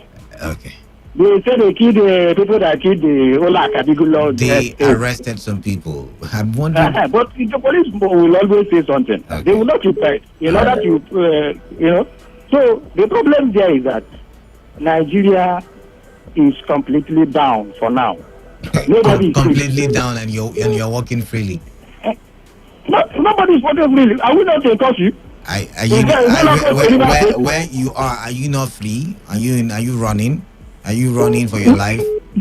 See, my brother, let's tell ourselves the truth. The situation we are in now is worse than during the civil war. That's a lie. That's a lie, Jude. I'm telling you. That's a lie. Okay, do you know how many people that have died in Benue? Do you know how many people they have killed? It's still not worse than the civil war. They killed 200. How many people they killed in let's just start from 2015 till now. Is it not almost this thing? The thing don't pass to the war they killed in the civil war now. All right, thank you very much. We are in a war. Let's tell ourselves the truth. Right, it's not like maybe the time we start running away. Thank you very much. We are backing our loop. Got to go. Thank you very much there. He said we're in a war. 95.1 FM, what's your name? Canada. Chimize, welcome. The man of the people. Canada, the truth is that the people that are dying in Nigeria, even in war-torn areas, have not died like that. Like in Israel, this Israel-Palestinian issue, only 200 and something people. The world tumbled upside down. But look at how people are dying every day. Like somebody has said, high-profile death, if care is not taken, it will continue. So some of us are saying, sovereign national conference will settle this thing. Because, okay, can you imagine 2023 now, where will people stand to do campaign? Somebody can be doing campaign, they will throw dynamite here. So the issue is terrible. So sovereign national conference. Thank you, Canada. All right, thank you very much for calling in. Thank you very much there. Okay, let's move on now to the last conversation. And you see, this one is going to be really exciting for you and I because it's a report on what the River State Governor Nyesom Wike has said to politicians from Awuda, which is that politicians, if you can hear me, who are from the Awuda extracts should get themselves ready and give a shot at the governorship seat of the state in the 2023 election. The governor particularly asked the deputy speaker of Rivers State House of Assembly to take Edison Eye, to take advantage of his relationship with Awuda people to run for the position. I'm excited, because I know this conversation is going to be...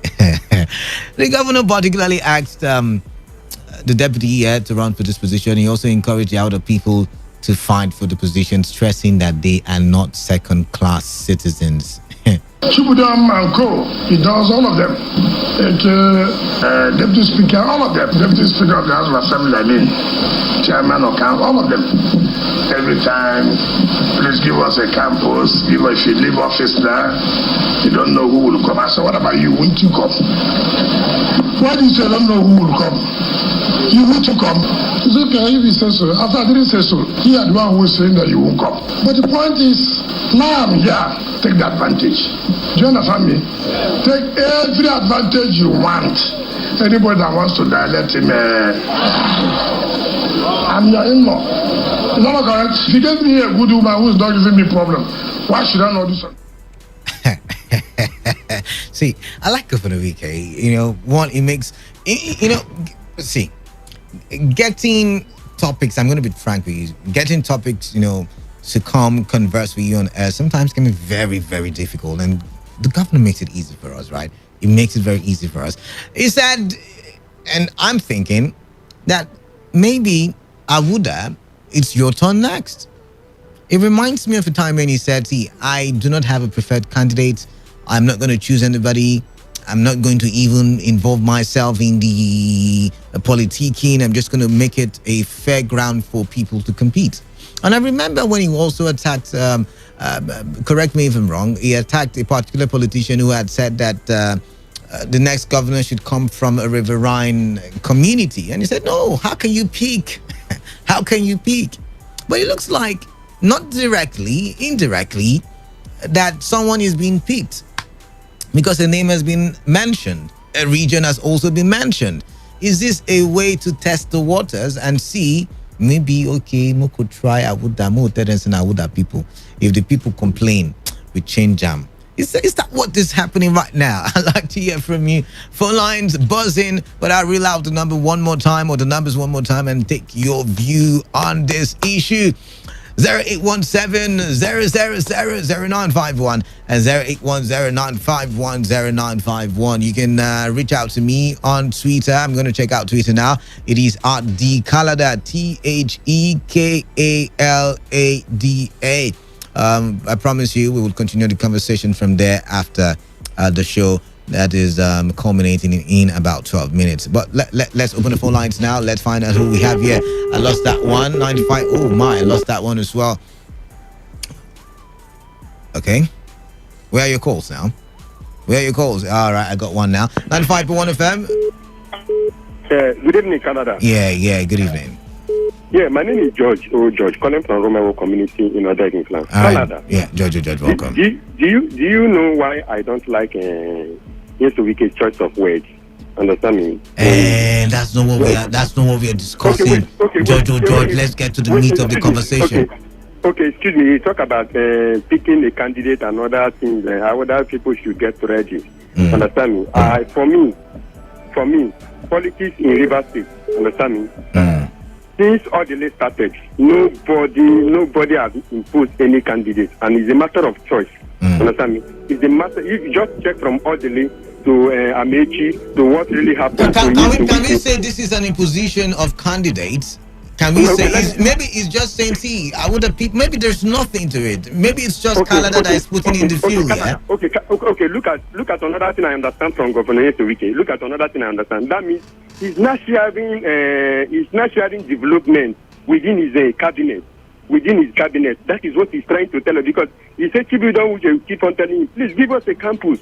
Understand me? That means not sharing. So those people that is not really close to the governor now. Governor or some community that doesn't even have leaders, like Romeo community that doesn't have leader in PDP. That is why he doesn't want to do the needful. You can see the technicality. You can see the technicality of the Governor Wike. Please let me rest my case there. Thank you very much for resting your case. 95.1 FM. What's your name and where are you calling in from? Canada. Mascot.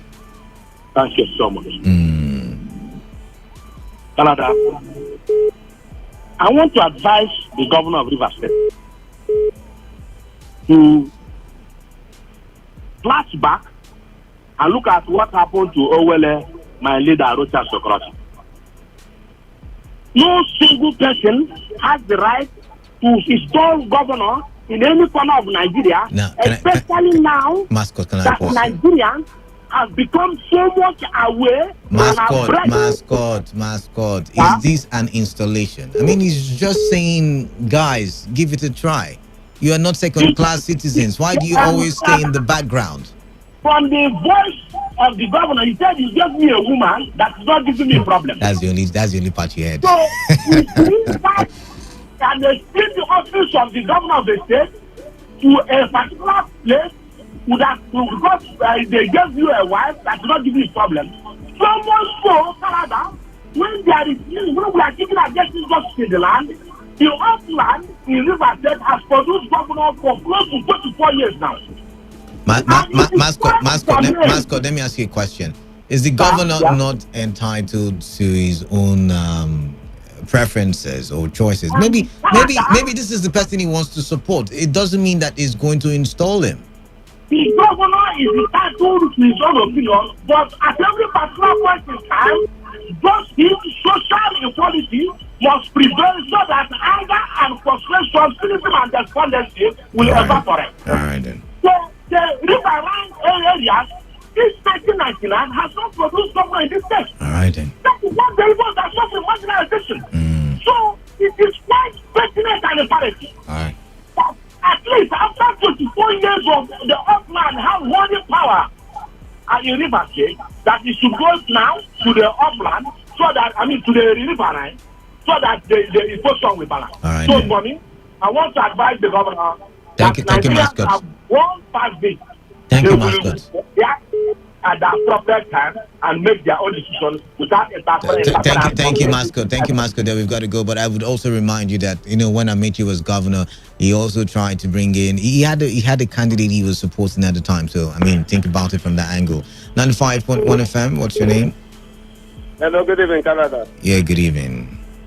Ogalot is calling from Romulo community. Canada. River State government house has been a compensation for in-laws. Now you can see. Can you see what is going on in River State? So I urge the stakeholders of River State, it is high time for them to rise up and speak. How are we going to govern this state? How is this state going to move? This is the same man that criticized Amechi, that bites Amechi for appointing a Riverline man. Not even appointing a particular person, saying that this governorship has to go for Riverline. This man criticizing, and today he's sharing the government with Can we say yes, share the governorship to our people, really? Can we really say that? Can we? Maybe he's just saying, you guys should be part of government. You guys should make sure that you're part of the politicking. That's all. He rightly said that he take advantage of this, my presence. Take every advantage and don't even leave a stone unturned. So that means he have already ordained them.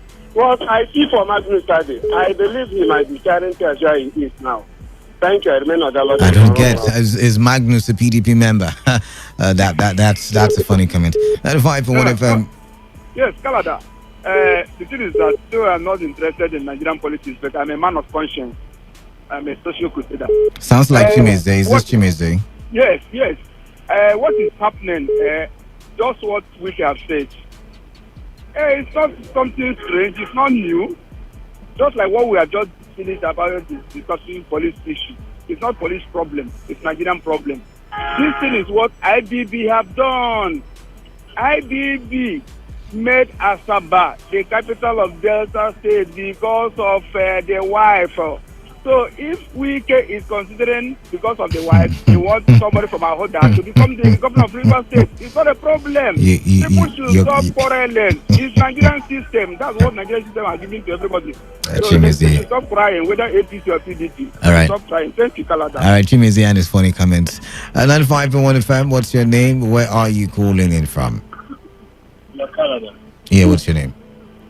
Sounds like Noble. Yeah, that's Noble. All right, Noble, welcome. Canada.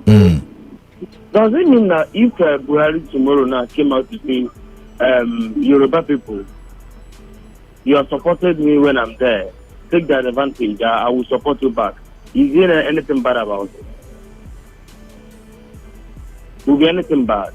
It depends. I don't know. Like I've been saying, maybe that is his preferred. That is his choice, and he's entitled to choices and all of that. We know ourselves. Some people that are calling and condemning it are also the same people that clap hand and support Ameti when he bring a Dakuku. And also the same people supported Ameti when he bring a Toyeku, right? So what is different now? All right. What has changed? See, what he said, I will support you. Then you guys should prepare. He didn't say one particular person go and prepare. They are older people.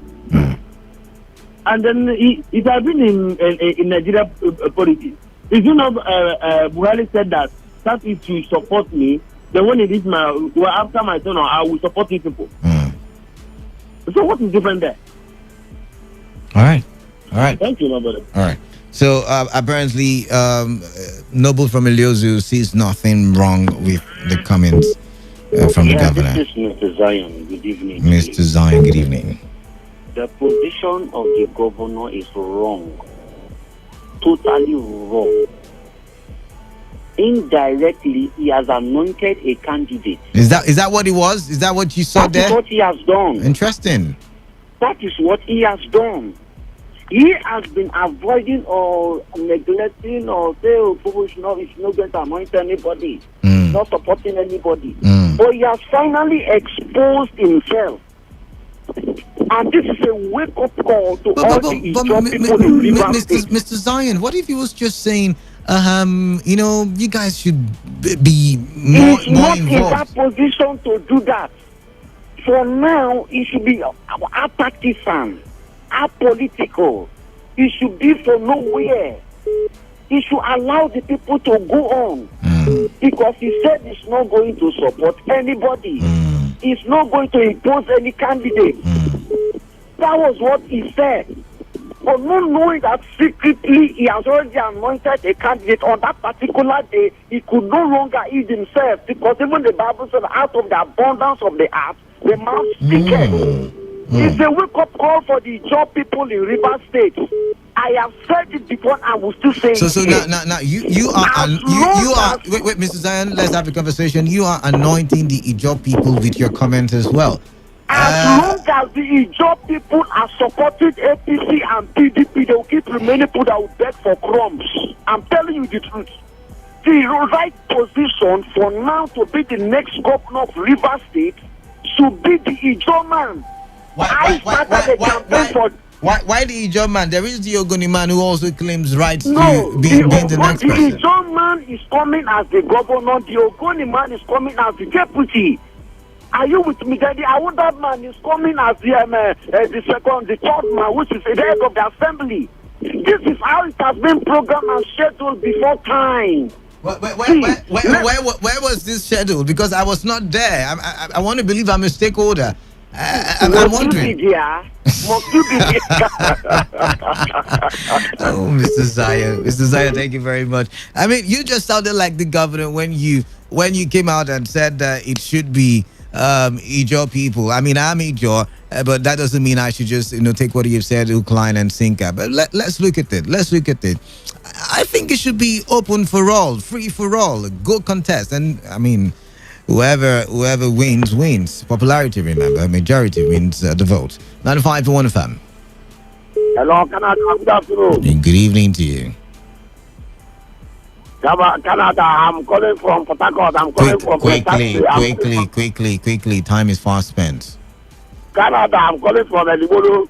I've heard you. Canada, I am surprised that people are not talking of the next leader in Rivers State. Canada, as I speak to you now, the governor of Rivers State have done all what he has promised to the people of Rivers State, but left one.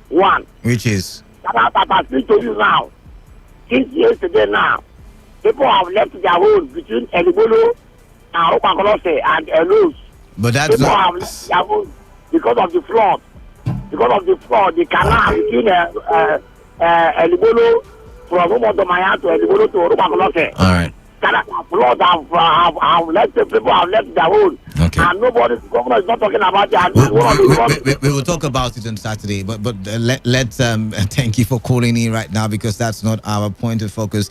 That's too much we can take on the show for today. We've got to go. We've got to take our leave. Remember, the platform is the production of the news department, and today's edition was put together by Chinedu Iwuna. Take responsibility, follow all the precautionary measures put in place for your safety against COVID-19 and any other thing that is trying to harm your health. I'm Kalada, and I like to think of myself as the man of the people. Stay tuned to Today 95.1 FM.